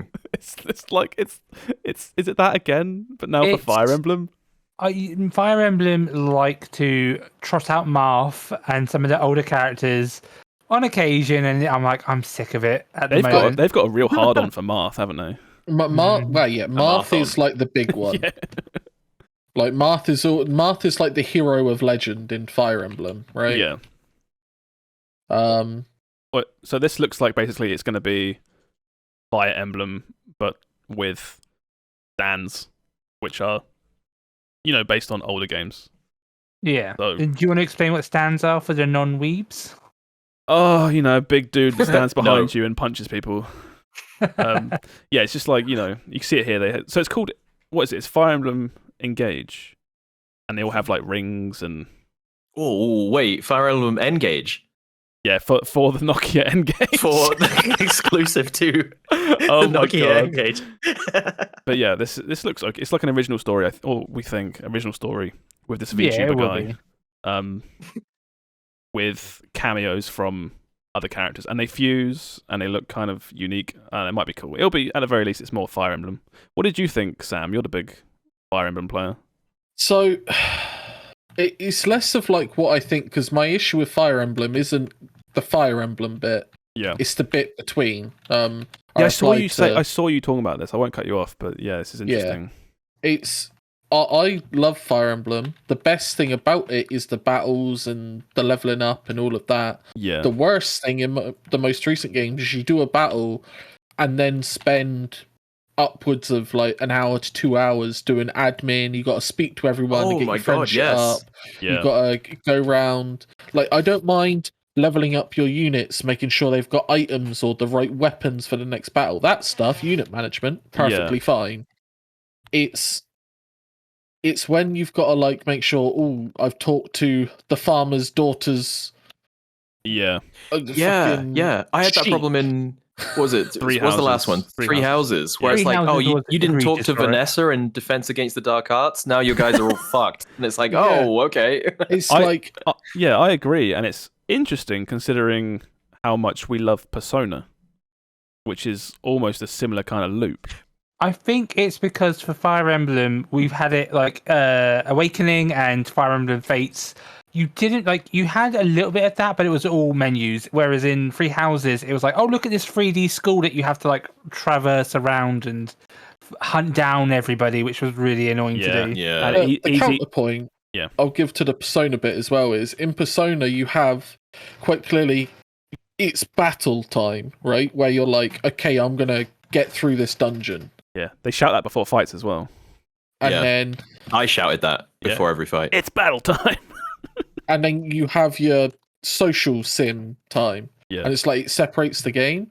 Whereas this, it feels like you can't just be like, oh yeah, I want to cap out like I want to do like 2, 3, 4 missions, get them out of the way. Because after every mission, you've got to go and do your admin. So it just breaks up what you want to do. Yeah, I agree. I don't think this is going to change anything in that regard. I imagine it'll be. You can always see it in a trailer when it pops up. There's someone walking around a hub area doing a whole bunch of bollocks. My annoying thing with Fire Emblem is that for recently they've been making one game and doing the Pokemon thing of, oh look, it's 3 different games. Like for Awakening, it was the one game. You could play it through once, you were fine. Then for like Fire Emblem Fates, they released 3 different games. I remember that, yeah. And then for the next one, Three Houses, there's 4 distinct paths, and it's like, oh, just let me play through the story once, please. At least it's all the same game and don't make you buy it multiple times like the other one. Yeah. Yeah, it's one of those things where it's like they have given you everything in one game. You can choose your own path, and then it's like, oh, I want to see how this one would go. And it's like, it's great that you only have to buy the game once to do all those paths, but 90% of the game is the same. You're just seeing it through a different perspective. Yeah. It'd be nice if, like, once you finish it, you could go and just say, like, I just want to see this bit from someone else's like mission angle. select or something like that. Or, I agree. Yeah. The one thing I'll wrap this all up with is this is really soon as well. This is 20th of January, which it was leaked a while ago. It sounds far away, but that's not very far at all. Leaks. Yeah. We'll get to that. You got that one there. Won't go into it loads, but Pikmin 4 finally. You want to though. There's nothing to say because there's not a lot here. I'm hella excited. I love Pikmin so much. It's weird because I think I said before, Miyamoto announced this game like 7 years ago and said it was nearly finished. Which was I'm not sure what happened there. They obviously scrapped it and started again or something. But yeah, Pikmin 4 is coming out. You've got. Sorry, go for it. I was gonna say my big one was Octopath 2. Yeah, you got. That's I fine. am so excited for that one. Octopath 2. I can't get excited for it because I was so disappointed with the first one. Oh, okay. That's the thing though. With a lot of people don't get about Octopath is. When it came out, it came out first as a demo, and it had the idea was like you had there was 2 characters in the demo, and it was you pick one character who you want to like kind of like be your D&D character. So that's like the path you're going to play, and you recruit the others as NPCs, which you didn't do the story. And there was like meant to be like 8. They made a big deal about there's going to be 8 save slots for the 8 different characters. But then based on the feedback from the demo, they then changed it so you could do all the story in one go with all the different characters. So then they had that problem of it. you were doing 8 different stories and getting these 8 different characters, but they felt very disconnected. Yeah, they were all together for the entire story, hanging out. But then, like you say, they wouldn't really chime in a lot into. But then that's why for this one I'm so excited, because they've literally said like, oh, these characters have interacting stories now. They will interact with each other. So like for me, I enjoyed the music of it. I enjoyed the story. I enjoyed the gameplay. So fixing that aspect of the characters feeling very disconnected, and you like playing 8 different games all in one time. As long as they stick to that. Then I'm more than happy. Yeah. Last time it was they changed stuff mid-development based on feedback from a demo. So now they've made this game with that in mind. So I am very happy. Yeah, well, hopefully that it sticks to landing. I will wait for reviews on this because I just felt really, I felt really burned by the first one, where I was really excited, and then I was just like, it's like it was like 8 individual average of quality stories, and I was just I like the characters. They really hyped up each individual character, and what's their names? I loved it. But you can't remember. Cyrus. There was Primrose. Okay. There was other ones. All right, I take it back. That's the one I always hit people with when they say they like Rogue One. Yeah. I go, what's the main character? And they go, oh, I don't know. I don't know the character in Rogue One. Who is it? Oh, you like Octopath Traveler? Name every JRPG. Name every Traveler. Okay, next. I was going to say, that kind of ties into their other games that they announced and that are out right now today. Oh, what the various... I don't think it's on here as a video, but yeah, you had... Fuck, what's it? Various Day Life. Fucking terrible name. So dumb. Various Day Life. Just skimming through these, the other big announcements. Obviously, there's the one at the start, or was it the end of the show? Sorry, which is Legend of Zelda: Tears of the Kingdom. Still not much given out. They haven't showed. They haven't showed as much. Maybe they cut a bunch of it out because they're like, oh, can't use that name like too much. I think. That's why they. Yeah. That's why we didn't get it aired in the UK. Or that's what they're saying. That's what people. That's a story people have jumped to. But whether or not that's actually the case, it's basically it. It's just this trailer. There's no proof. There is no proof. Yeah. There's no proof, but you know. It's Japan like doesn't give a fuck about the Queen. No. You kidding me? But anyway, regardless, there's new trailer for Zelda. Got a release date, which is May of next year, but still not a lot of gameplay in this trailer. Yeah, it's like that's the thing is I want to see what they've changed from Breath of the Wild 1 to Breath of the Wild 2. Like, I was like fixing some of the mechanics that weren't so nice. Well, that's the thing about this trailer is 2/3 hieroglyphics and title screens. There's like 20 seconds of actual quote unquote gameplay, which is just more. All I want is a section where he picks a boomerang out of a chest and then throws the boomerang at a giant boss to stun it so he can throw a bomb in its mouth or something. That's all I want. Then I'll be happy. Yeah. After the feedback of the last one, they have to do traditional dungeons again, well, surely. You don't know, because the Breath of the Wild came out at a time where it was like everyone was foaming at the mouth for it and it got critical, praise. Yeah. And then, so they might, unfortunately, I've noticed that devs sometimes, if the game gets praised extensively, they're like, oh yeah, it was a good game, we'll just release it again. It's just a game. It's very unlike Zelda to do the same thing twice. True. True. I was gonna say Majora's Mask, but that was Can I point out the irony that I can't skip over of Steve going to our first point of, oh, you know that's the reason why, you know, and then literally you bring up this and it's like, oh, you don't know. You don't know that. Well, I am all seeing Steve. Yeah. It'll come to Game Pass. It'll come to Game Pass. It'll get delayed. I think that's kind of it. There's a whole bunch of stuff for this direct, but those were the big ones. Shout out to Theatre Rhythm, Final Fantasy, for coming back. Fucking love that series. Shout out to the 4 farming sims that got what is up with that? Everything's a farming sim. That's all I heard from that Nintendo Direct was just shout out to all game the ports. Game farming sim. It's even worse because some of them look considerably better than the other ones. So it's like they have a really shit one, and then there's a much nicer looking one straight afterwards. And it's like, imagine being the people doing the first one. It's unfortunate for them. Yeah. Because make an interesting game. I don't know. Yeah, without being rude, one objectively looks better than the other one. Because I was talking about this with Erin yesterday. She loves city building games. Yeah. And there's thousands of those on Steam. There's so you many. Just go, so many of them. And none of them do anything interesting. They're all early access, and they all make cities, and that's the whole game. And then and we were saying none of them ever go beyond that. It's so weird. You look at all these games, and you're like, none of them are trying anything. So weird. I'm convinced that a lot of them start off as passion projects.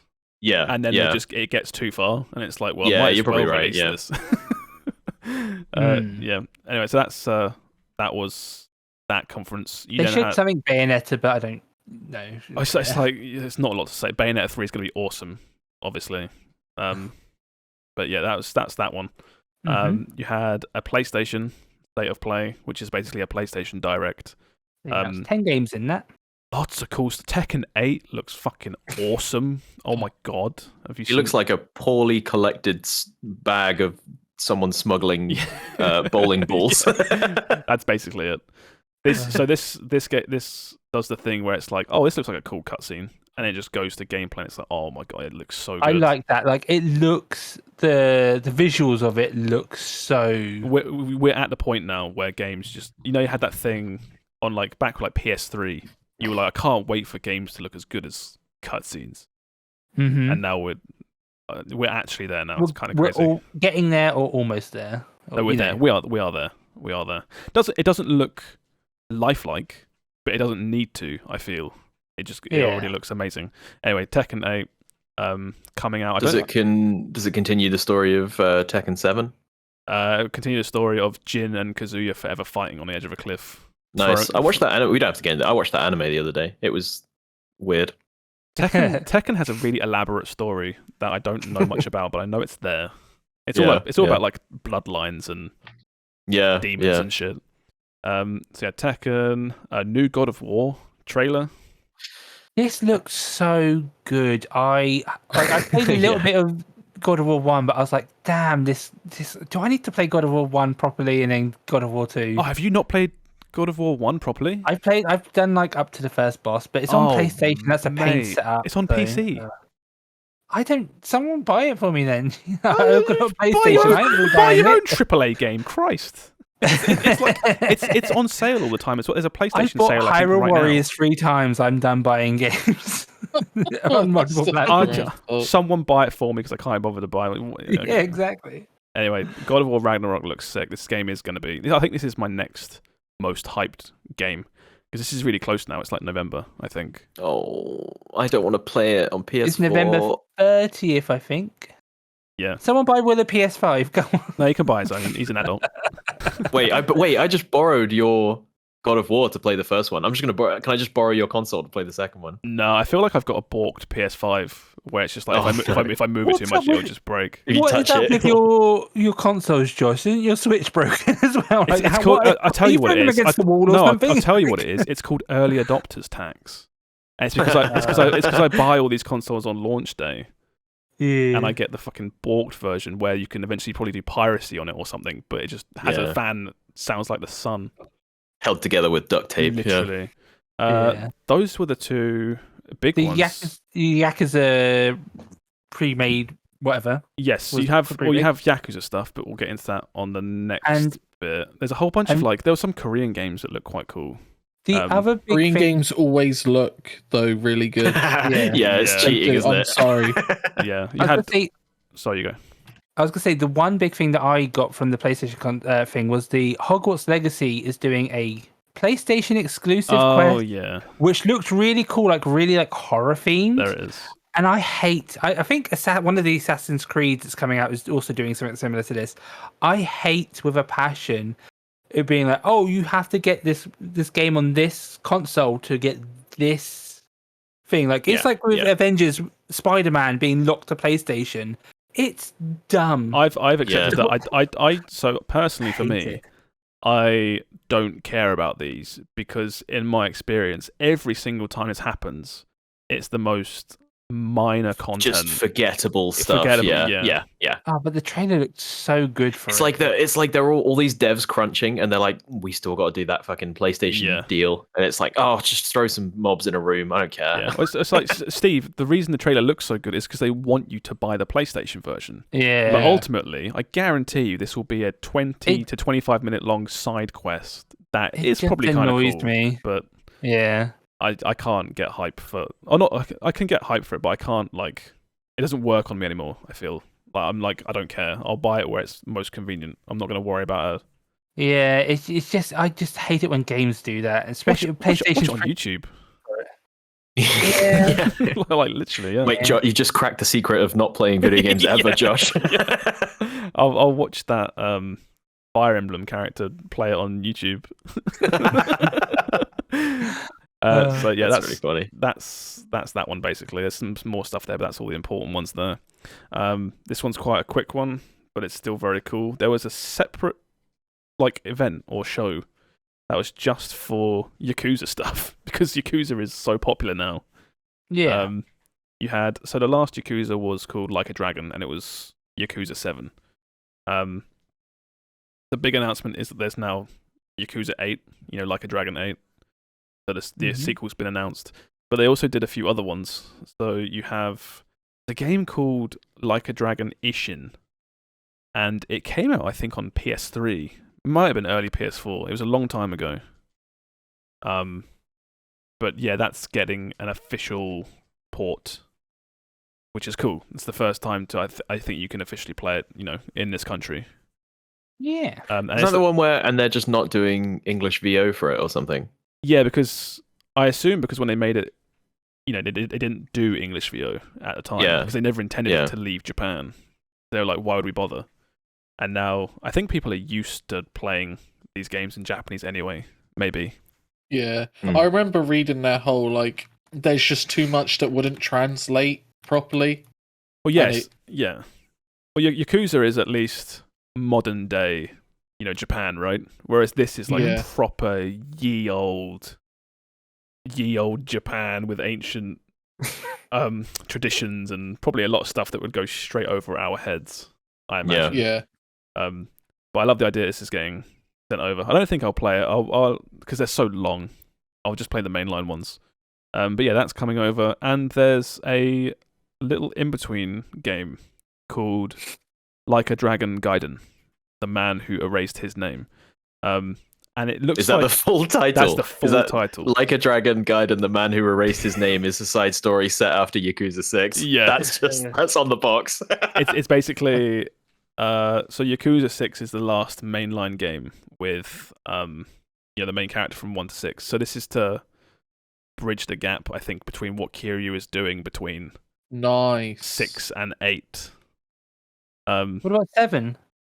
I'm not going to talk about that. That's I wasn't going to spoil anything, but he does appear in 7. I think it's kind of now that in fact he's in 8, it's kind of obvious. I do love Kiryu as a character, but it did kind of feel like we were moving away from him and he had done his stuff. And now it's like they're Has he been the same main character all the way through the series? He's been the main character for 0 through 6, I should say. 0, 1, 2, 3, 4, 5, 6. And then Yakuza Like a Dragon, which was number 7, had a new main character. And it was like, okay, we're going to start building towards a new protagonist. And he is still in number 8, but they're bringing Kiryu back. They've done it well because every Yakuza game, it's not, you don't just play just him. Normally, that you do go through the story, and it's it's mostly around him, but there is 2 to 3 other characters that you might play as well for a long period of time. I think it's 1, 2, and 3. He's definitely the main character. You only play as him, I think, and then it's 0, 4, and then 5 and 6. They start dabbling with other protagonists. Yeah. Okay. Yakuza is awesome. This series is awesome. Don't feel intimidated by the fact there's so many. Just play 0. That's all you need to play, Yakuza 0, and that'll give you an idea of these games. The best thing is as well is despite actually if you play them in order, you will get you'll get a better understanding of the story and the pieces will all fit together. You can actually just jump in at any point. Yeah, I haven't played 5 or 6. Yeah. I got fatigue because I think I played like 3 and 4 back to back. Now what have I played? I played Yakuza 0, I've played 3 and 4, and Like a Dragon, which is 7. So even as myself, I've jumped around and missed a whole bunch. But you don't, like you say, you don't need to play every single one. They do such a good job about tying up whatever each game is about. Yes, that the next game has basically no relevance to the previous ones, but a ton of other characters and side stories will pop up, which you will get more out of if you've played the older ones. But that's it. Yeah, it's the whole like, you know, Xenoblade Chronicles and Dragon Quest and stuff. Like, yeah, you can play all of them, but you really don't do. No. They also do a good job of that. Every single game normally has some kind of prequel video or archive or something that's like 10 minutes long, and it's like, okay, here is what you need to know, basically. Okay. And it will show you bits and pieces. But yeah, Yakuza 0 is an amazing place to start, and it's on Game Pass. So that's where I would jump in. But yeah, you had that. You also had Capcom Showcase at Tokyo Game Show. Yes. There was tons of good stuff here. For me specifically. New Monster Hunter stuff. There's a new patch coming out. A whole bunch of Resident Evil stuff. They're doing a Resident Evil showcase next month, though, so there'll be a lot more shown off then. Yeah. I've got to say, one thing I'll say about this, because there's not a lot to say right now, but Resident Evil 4 being on the PS4 is really disappointing, I think. Why? No one can get a PS5 at the moment, so I think they have to, right? It's been like 2 years, and you can get PS5s. You can definitely get. They just increased the price. I ain't buying no PS5. Oh, you ain't even buying games. The PS5s are available. It's we are past the point. Well, not fully, but we are past the point of like no one's got PS5s in stock and stuff like that. Yeah, but everyone is also poor at the moment, so I can. Oh, absolutely. Yeah, but I will not accept the excuse. Oh, it's not in stock anywhere. Yeah. No. But still, didn't they like, because they couldn't get the parts to make PS5s? Didn't they like remake a load of like PS4s? Like, no, that's this year. I like Sam's saying. I think ultimately, it's been like nearly 2 years. I think since all these new consoles came out. A guy I worked with, literally, I think maybe 5-6 weeks ago, when I want a PS5, and he went into Game, and he bought a PS5. You can go to a shop and just buy one. They're not hard to get anymore. And at some point, these developers are going to just stop old support. And I'm not like I say, it's not a tragedy, but it's disappointing that of all games, the Resident Evil 4 remake is going to be hampered by older technology. I suppose. I don't see a remake of a game that came out on the Wii particularly needs to be like, you know, it doesn't need that horsepower necessarily. Well, it's just one of those things where it's like Resident Evil Remake 2 and Remake 3 and, you know, Resident Evil 8 all look incredible. And it's on old technology. Yeah. And there's a part of me that wants to see Capcom take what they have and crank it to 11 on, you know, PS5 only. Yeah, I suppose. But I think like 9 though, not, you know, 4 remake I don't think needs. 4 remake is going to be more popular than Resident Evil 9. No. They've learned from Lady D. You know that there's going to be so many tall women in 9. I was going to say it's like, I feel like modern games are so scalable that I don't think it's as big a hold back as it used to be. Yeah. Like I said, I think Resident Evil 4 will look great. It will look great, but it could have looked better. So, either you want Leon's hair to be extra shiny. I want each handle screw over everyone with a PS4. There will be a point, and I still don't think we've crossed it yet.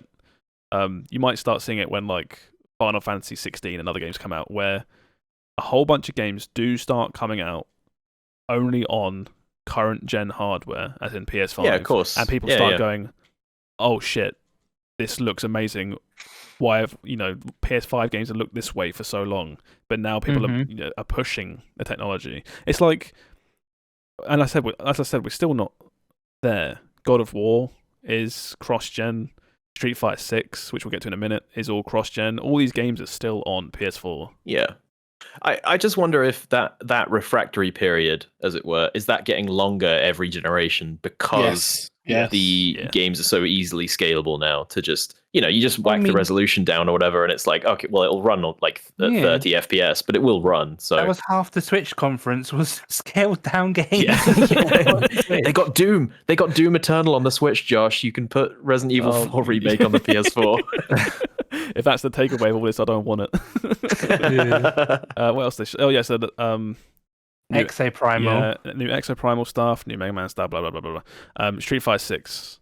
Like, Ken, yes. Yeah, we mentioned this before, but the hype train for this, or the marketing hype train is like well on its way now. Like, there's new stuff coming out weekly. Which is weird because the whole roster got leaked, but now I'm still excited every single time. I'm like, oh, this character looks awesome. And well, that's what I said to you. Now you can make your own original character. Yeah, Yeah, I remember saying to you, I said, yeah, the whole roster's been leaked, but it's still exciting because every time a new character's shown, you get all the animations, you get the artwork, you get the super, you get the music, and it all just comes together. And it's like, it's great. I think it looks like after Street Fighter 5 didn't have the original World Warriors in the launch lineup, which is kind of crazy.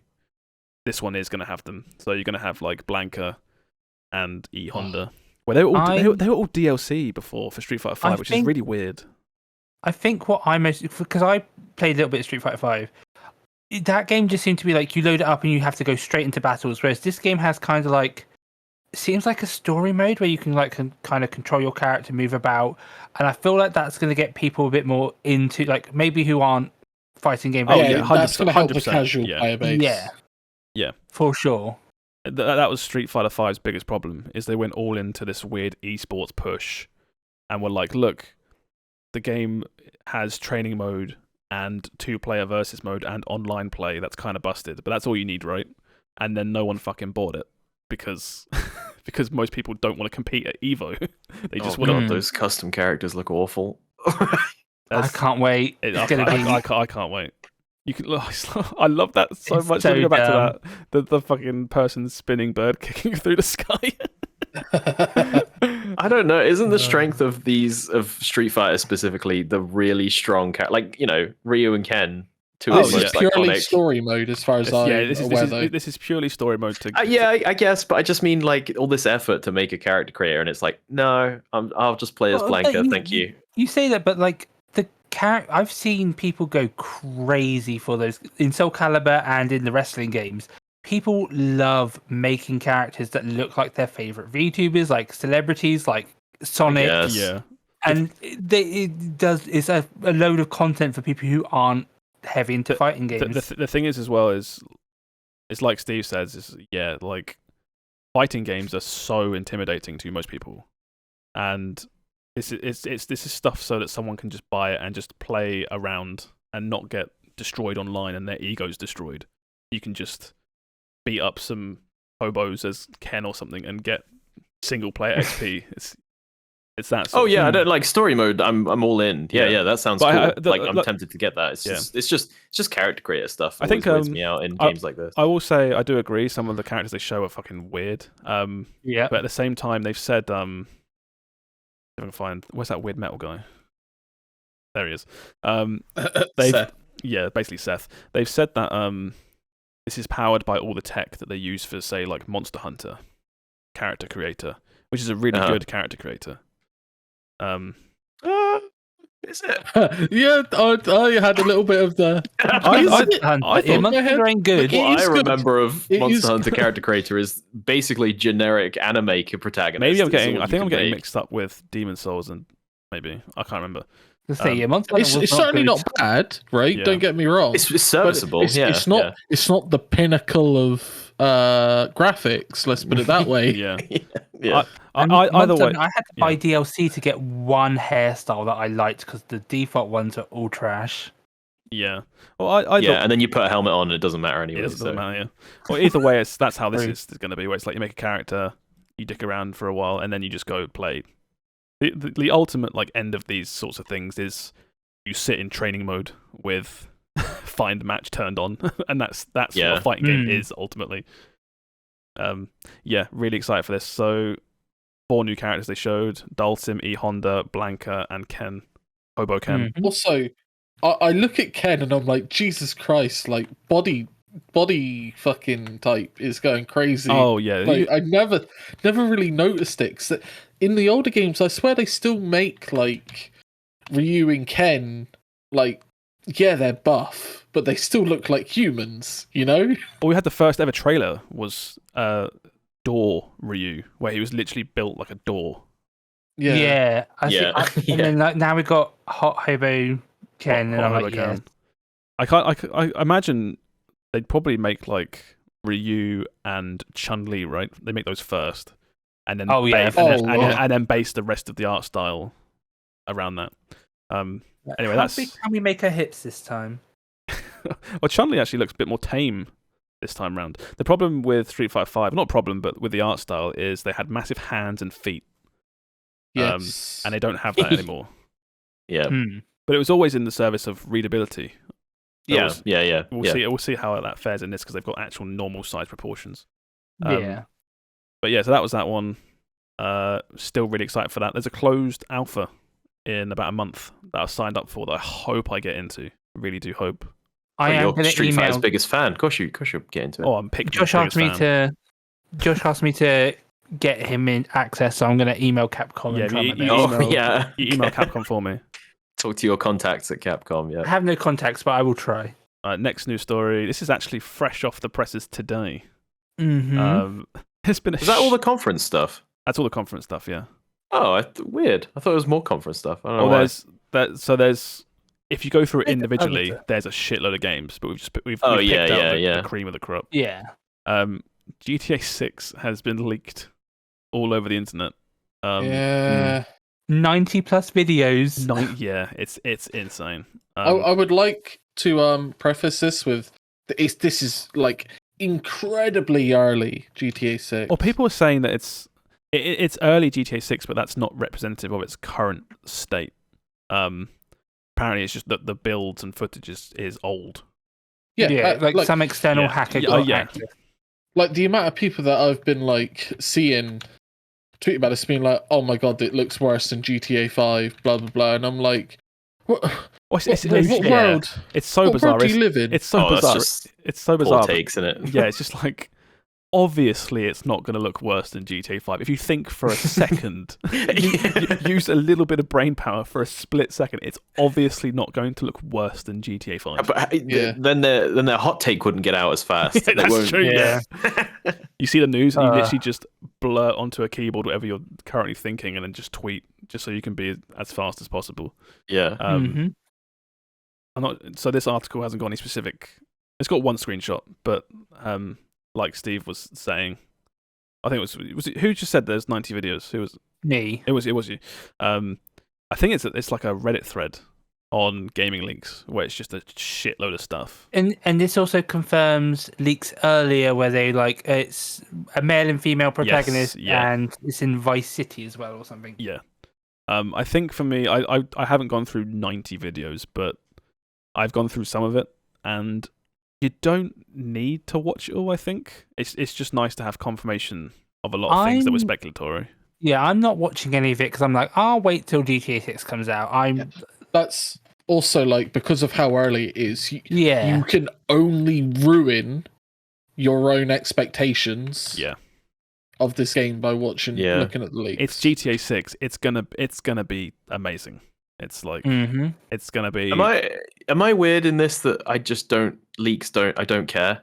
Like no, I just want to. I'll wait until they have something that they put something together to show me. Like I don't understand this whole like we had this whole thing of like, you know, when stuff gets leaked, and with some games you have to be like, did they just leak this themselves? You know, like that's happened recently. Yeah. Whereas, like with this, it's clearly like that they have not. There are like dev tools and stuff in those screenshots. Yeah. And like, dev UI and like weird internal stuff. And it's like, this is obviously not supposed to be seen by the general public. From what I remember as well is Rockstar will go after people that leak their shit. Yes, I remember hearing something about that before, about something in the past. I think a bunch of Red Dead 2 stuff got leaked. Yeah. And I know specifically there was a 1.3 million lawsuit against someone. No, absolutely. Other than this game is coming out and like leaks, I generally stay away from leaks unless it's Pokemon, because I follow so many people in Pokemon. I'm gonna see them anyway, so I might as well look it out myself rather than being surprised. Yeah. No. So if anyone is interested in this, you can literally Google it and find a shitload of GTA 6 stuff. It's on all the news websites. Yeah, this is, as I said, this is off the presses as of this morning. This morning, for us. So it's like, but that was that one. There's a couple more news stories. There was one other event that happened, which was the Modern Warfare 2 Call of Duty Next event. Oh yeah. It was kind of a weird show, because it was just kind of dude bros shouting. That was going to be my joke for the week. Yeah. I was gonna talk about Smashing Pumpkins. God damn it, I forgot. The world is a vampire. I felt targeted by this trailer when they played Smashing Pumpkins, and I'm it's cool. Unironically really hype for this game. It's like, I feel like Call of Duty these days falls into the same category as like Fortnite and stuff like that, where it's like, oh, you play these massively popular games, but it's like, this one looks really cool. It looks really good. The only thing that gets me is all the stuff that interests me is in the free one. So I guess in some ways I'm getting away with not paying, which is good. Is the siege mode with the hostage, is that in the free one or the paid one? No, that's the paid one. That'd be paid. So here's the thing, right, is if you want to get it out of your system, there is an open beta on PC, I think, next Saturday. For PC, it is the 22nd to 23rd if you pre-order. If you do not pre-order, anyone can play on the 24th to the 26th. Yeah, because I feel like I could get Call of Duty multiplayer out of my system in a couple of days. Yes, yeah. But then I think the same thing happened with Modern Warfare 2019, where I was like, I'll get it out of my system, and I played it, and then the beta ended, and I was like, oh fuck, kind of want to keep playing. Yeah, because it's like, I'm not immune to XP bars and shit, right? They know what they're doing. Yeah, as much as we all hate it. And we know we hate ourselves for getting sucked in when it happens. And for this, they showed off the base COD game. They showed off Warzone 2, COD Mobile, and they talked about their new Tarkov Light mode. Yeah, DMZ. The thing about, they kept putting emphasis on, so there's also, we won't go into it, but there's like a Call of Duty Mobile as well. And they kept emphasizing how this is like a new from the ground up foundation, where everything is cohesive, programming wise, it's all simple, they can get content out, in a good manner. It felt like a long form apology for the state of like Warzone updates and how bad that has gotten in the past with like hackers and stuff. Or hackers and file size of the download. Yes, yeah. Like you say, it felt like a weird apology. Because they're not stupid. They make their game. They're all like we say before. Like, game developers aren't stupid. When people were like, "Oh, why is the Modern Warfare or Warzone download like 150 gig?" It's like they don't do it deliberately. Obviously, they're obviously it's the way it's set up or something. They can't go back and change it. Yeah. It's like we said, how all these games are built like upside down pyramids, where they're like, "Oh yeah, we'll make Fortnite off of this like single player game we've made," and then it gets stupidly popular, and they just have to keep building upwards from rickety foundations. That's what Warzone was. And it's kind of weird that Warzone ended up that way, because Warzone wasn't the first battle royale they did. It was the second one. I enjoyed the first one more than Warzone. Or was it Blackout or something? It was Blackout, and it was a mode in Black Ops 4. Yeah. But it's like that's why it's weird to me. Is they had that opportunity to because I think they were still thinking they could make a new. They were still planning to just make a new one of these like every year. Yeah. You know, I think that's what they were still thinking about. Is just Modern Warfare 2 comes out, has its battle royale mode, and that's it. Yeah. And then next time Black Ops 10 or whatever we're on, that comes with its own battle royale, and then you just keep buying the new one. But and then I think at some point they were like, oh wait, it's way easier if we just put this out free to play. It's like you say, they probably looked, as developers, they're like, okay, time to make the new one, and then all the shareholders look at this game that's got like 15 million daily players. And they're like, you want to abandon this? No. You're not doing that. You're going to keep making this. After a certain point, it doesn't make sense to start all over again. Does exactly. It? So you don't want to splinter the player base, because if you did move from Warzone on Modern Warfare to a new Warzone on wherever it was, the World War II one, a lot of people wouldn't follow. They wouldn't. Because they're invested. They they got their battle passes and their skins and stuff. Exactly. So anyway, they got their Attack on Titan skins. King Kong and all that weird shit. So that's that one. Last one. This is what you posted, I think, Steve. It's about Overwatch 2. Do you want to go through this? Okay, so Overwatch 2 recently they're launching soon, and they put out their Battle Pass information, and people are not happy with it. Because they're with Overwatch 2 launch, everyone's getting 2 free characters, the 2 new characters for free. Junker Queen and another lady. The other one. The other one. Junker Lady and the other one, yeah. And the third Foxgirl character is tied to the Battle Pass, so people are not happy. If you for this one specifically, if you own Overwatch 1, you're getting her straight away, so you don't need to worry. But it seems like now future characters are going to be, if you buy the Battle Pass, you get them straight away. If not, you have to get to level 50 in the Battle Pass to unlock the characters. So she's, from what I understand, she's tier 55 out of 80. That's quite deep. That's really far in. She looks pretty good. But it's because the thing, like, the other games do this, but with Overwatch, where you can switch characters on the fly, and the game is meant to be, I know people be like, I'm Widowmaker all round, but you're meant to switch to counter what the other people are bringing. So people you're locking our options behind Battle Pass. It basically goes against their original design choices, where they said, we're putting a game out, it has this many characters, and any characters after will be free, because they have to be, because if someone on your team doesn't have X character and it's needed to counter whatever the other team's doing or whatever, then it's like, that's stupid. That's just against the game. Yeah.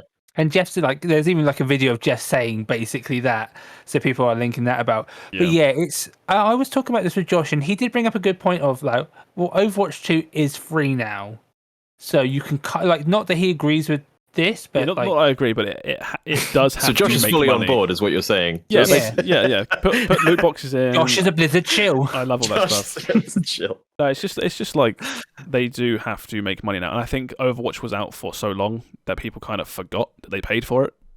So when it's 5 years down the line and a new character comes out in Overwatch 1, which I know is a rare occurrence because that game had no content basically, people were like, they had loot boxes. You bought loot boxes. That's true. They are removing loot boxes from this new one, I believe. But you still buy stuff like skins. You know what this reminds me of?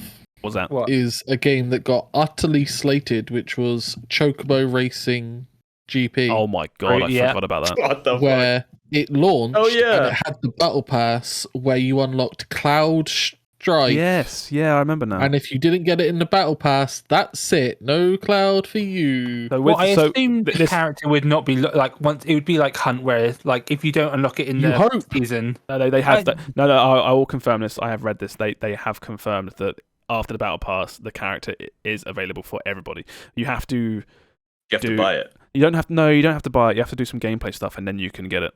Again, it's because I think they've locked themselves into a corner in that you can't have her as a paid character because it goes against the design of the game. If she's like a hard counter to a certain type of playstyle, you can't have her locked behind a paywall. Mm-hmm. It's just so now you're just giving it. The battle pass is just these people get to play it early. Yeah, it's time gating. It's time gating. 100%. Oh, it's just another baffling decision in the long line of baffling decisions that has led us here to Overwatch 2. You know what I mean? I'm just like, I'm so tired of it. I'm so tired of all these blog posts explaining Overwatch 2 when it's like, it should be the simplest fucking game in the world. But the one thing that actually, after all this, annoyed me even more was, let's see if I can find it. I think I've already got it. Where is it? Yeah, it's this one. They said to launch this new game, we're doing an event of Junkenstein's Revenge, which for anyone that doesn't know it's another old event. Like Junkenstein's Revenge has been around. Yeah, I think I played that in the first one. Yeah. We played it together like 5 years ago. Every year. It's like, oh, for God's sake, you can't even make you can't even make a new thing. Mm-hmm. Well, I'm not sure. We'll have to see what this is like if it's on like a new map, because it's always on the castle map before, so they might have put some more effort in this time. It's like I don't care if it's on. It's Junkenstein's Revenge again. It's the same thing where you just kill waves of PvE. I get big vibes from Overwatch 2 that I get from anything that Destiny does, where they are behind the scenes, everything's on fire, right? And they're scrambling to make the tiny amount of content, but as much as they can.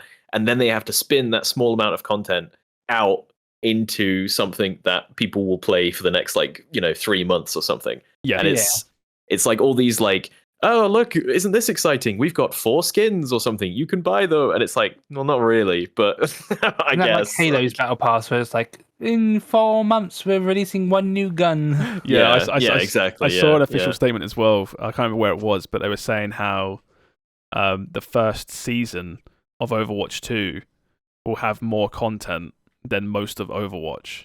And then as like a brag. But my mind was like, oh my god, Overwatch was really done dirty, wasn't it? Like, yeah, it always feels like everyone's ragging on Overwatch, but there was a period of time where it was the biggest gaming property. Everyone was talking about Overwatch. Foxgirl has fully got me on board. I'm gonna play Overwatch 2 to play her because she looked really fun. But it's just I had the thing with the beta where I got in from Twitch or something, I think. Yeah, but and I played it and I was like, oh my god, it's just Overwatch. Yeah. I've played Overwatch to death. Like I've done it. I've done the ranked grind for hundreds of hours. I've done all the events, I've done loot boxes, I've done all that lot. And it's just not enough new stuff there. Yeah. Yeah, they've announced literally nothing that makes me like, oh, okay, I'll try that. Like and it's free, and I'm just not. I don't care. I was drawn into the beta by the fact that it was literally called Overwatch 2. Yeah. And then as soon as I started playing, I was like, no, I've played this. I've played it. Yeah. I've played McCree flashbanging and shooting people. I've played Soldier doing ults and whatever, isn't it? Whatever. You know what I mean? But yeah. But yeah. Mm-hmm. It's like Will says, everything is just on fire. It feels like in the background, and then they have people, probably shareholders, being like, just fucking ship it, get it gone, get it done, get it started. Isn't that such a sad look at that screenshot? Overwatch 2 explained, and it's just a big pile of gold coins. Like, isn't that just so funny? That's really funny. I didn't even realize that. That's like the Valorant Twitch drop where it's like it's an empty wallet. I saw that. I posted that in Discord. That was funny.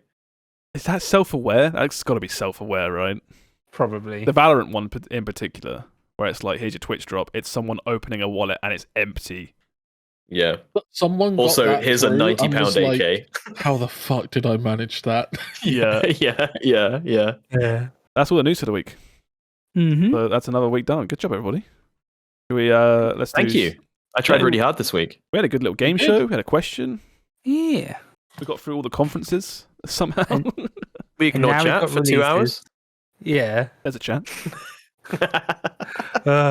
Anyway, what's coming up, Steve? Let's get some. Okay, on stuff. Tomorrow, on the 9th, well, maybe the day before if you're listening, but on the 19th, there is no light, which is a Souls-like top-down pixel game. It looks pretty cool, not gonna lie. It's got really good graphics. Like, it looks better in motion than it does in That's a really cool image. Yeah, so it's like I was talking with someone and they said like they were excited for this game. It looks like, especially in motion, the pixel style really like pops. It's not 2D, but it looks like it's like 2D HD. Reminds me of Blasphemous. Yeah. Where it's kind of like maybe a bit like too edgy for me, but actually not this week, but next week there's a game like Blasphemous coming out, so you got that to look forward to. What else we got? Next we got Rogue Genesia or something. That is a Vampire Survivors clone. This one is in the 2D HD style though as well. Yeah. It's got a demo out at the moment, so you can try it for free. It starts off a bit like Darkest Dungeon, but like where you pick your path, but then you go in and it's just like waves of mobs and you shoot them down. But it's looks interesting. A bit better graphically. And then also on the 19th, we have Return to Monkey Island is releasing. You've all talked about this, I think, before. Like, people hate this art style, man. People hate the art style, but some people like the game. On the 20th, we have Solstice, which is a hack and slash that looked pretty cool. You apparently play as like two sisters or something. Fucking Solstice is a thing. I had to Google Solstice game. That is not the game. It's called Solstice. SOUL, sorry. So like that. Yeah. That looks okay. There we go. Yeah, it looks pretty. Like, the graphics look pretty cool. It's like a hack and slash. Yeah. It looks okay. Then we have Salt 2, Shores of Gold, also out on the 20th. What is this? Yeah, Salt 2. Salt 2, the sequel to Salt. This is it's like Sea of Thieves, but it is entirely built for solo play. So if you want that kind of like you're going on a ship exploring islands, it looks quite. Oh no! What the fuck, Steve? No, maybe. Okay, we'll skip it.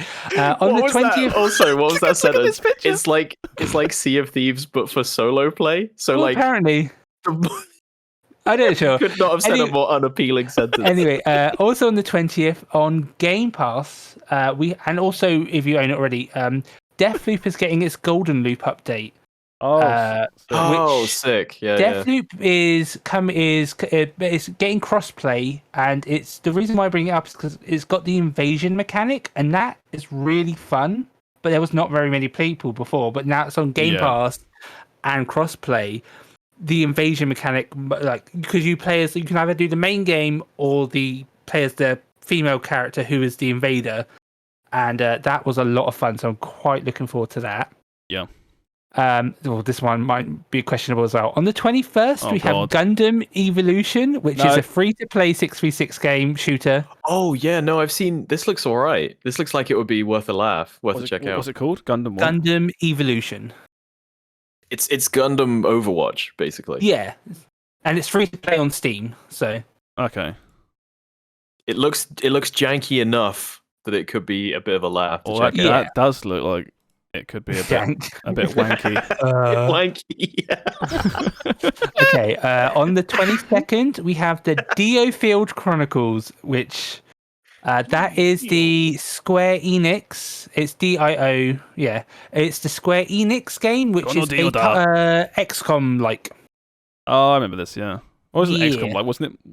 This one's XCOM. Yeah, it's the XCOM. It's not the Tactics one. Final Fantasy Tactics one. Don't think so. This is the one where there's like XCOM. Triangle Strategy.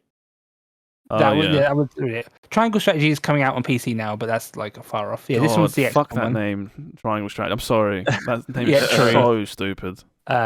Also on the 22nd, we have Potion Permit, which was in that Summer Games Steam thing that they did before. All right. I think everyone like had this, like they downloaded it and then they never ended up playing it. Yeah, I'm one of those people. I did that. Also on the 22nd, we have Serial Cleaners, which is a stealth-like game where you play as 4 people who are mafia crime scene cleaners. It looked pretty interesting. There's like 4 different characters, and you can play like they all like play differently. It's top down. This is why when you said that you had 13 upcoming games and I couldn't find any of them. That's why I was being quick, but I was like, this is stealth-like, so I was like, oh, that might be fun. We also on the 22nd we have Slime Rancher 2. I was excited. Wait, when? The 22nd.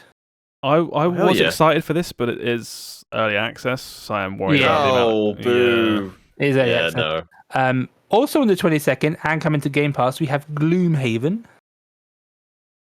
Wait, what? Gloomhaven on the 22nd. Didn't Will just play that? Oh no, that's Gloomwood. This is Gloomhaven. This is different. We even talked about that earlier. Yeah. That looks fun. I'll check this out. I don't know what this game was, but when I posted it, Will said he liked the look of it. This is one of the most popular board games of all time, and this is its PC port. And then, lastly, on the 23rd, we have Shovel Knight Dig, which is a new entry into the Shovel Knight franchise. There's an ability to spell. Too many games. Right. It looks more like Shovel Knight, but it looks like Shovel Knight went for that sort of NES look. Yeah. But you know how we're talking about nostalgia, where it's like, here's how you thought it looked. This looks like the same, but for Super Nintendo, where it's like, now here's a Super Nintendo version, and here's what you thought Super Nintendo games looked like, but they didn't. Yeah. This might be cool. I really liked Shovel Knight, the original. Mm-hmm. That's a terrible name, though. Yeah. That's really not good. And that's all the releases, mostly. Oh, you got there more? There was one like skate game, but I can't remember what it was called, and I was like, I'm not sure if everyone likes skating games, so that's fine. We've run on a little bit long, so should we? Let's wrap this up. Thank you for listening, everybody. This was the first ever. I know people are listening to this on YouTube. This was also the first one that we've ever done streamed. So thank you to anyone that's been chilling out and listening. We'll do our socials, and we'll get out of here. As always, my name is Josh, and I go by BottlerWorks. You can find me as that name on Twitch right here, or Twitter, and YouTube. We'll do Will. Do you want to go next? Hello, I'm Olive Meister. You'll find me. You can find me. And Steve. Hey, I'm Quikwix on Twitch, Twitter, and now YouTube. And Sam. I'm Sam. Y'all seem to be finding me, but I don't exist. You can't find me. All right, we'll wrap it up then. Thank you for listening, everybody. Goodbye. Bye. Bye. Right, so we're Bye. oh.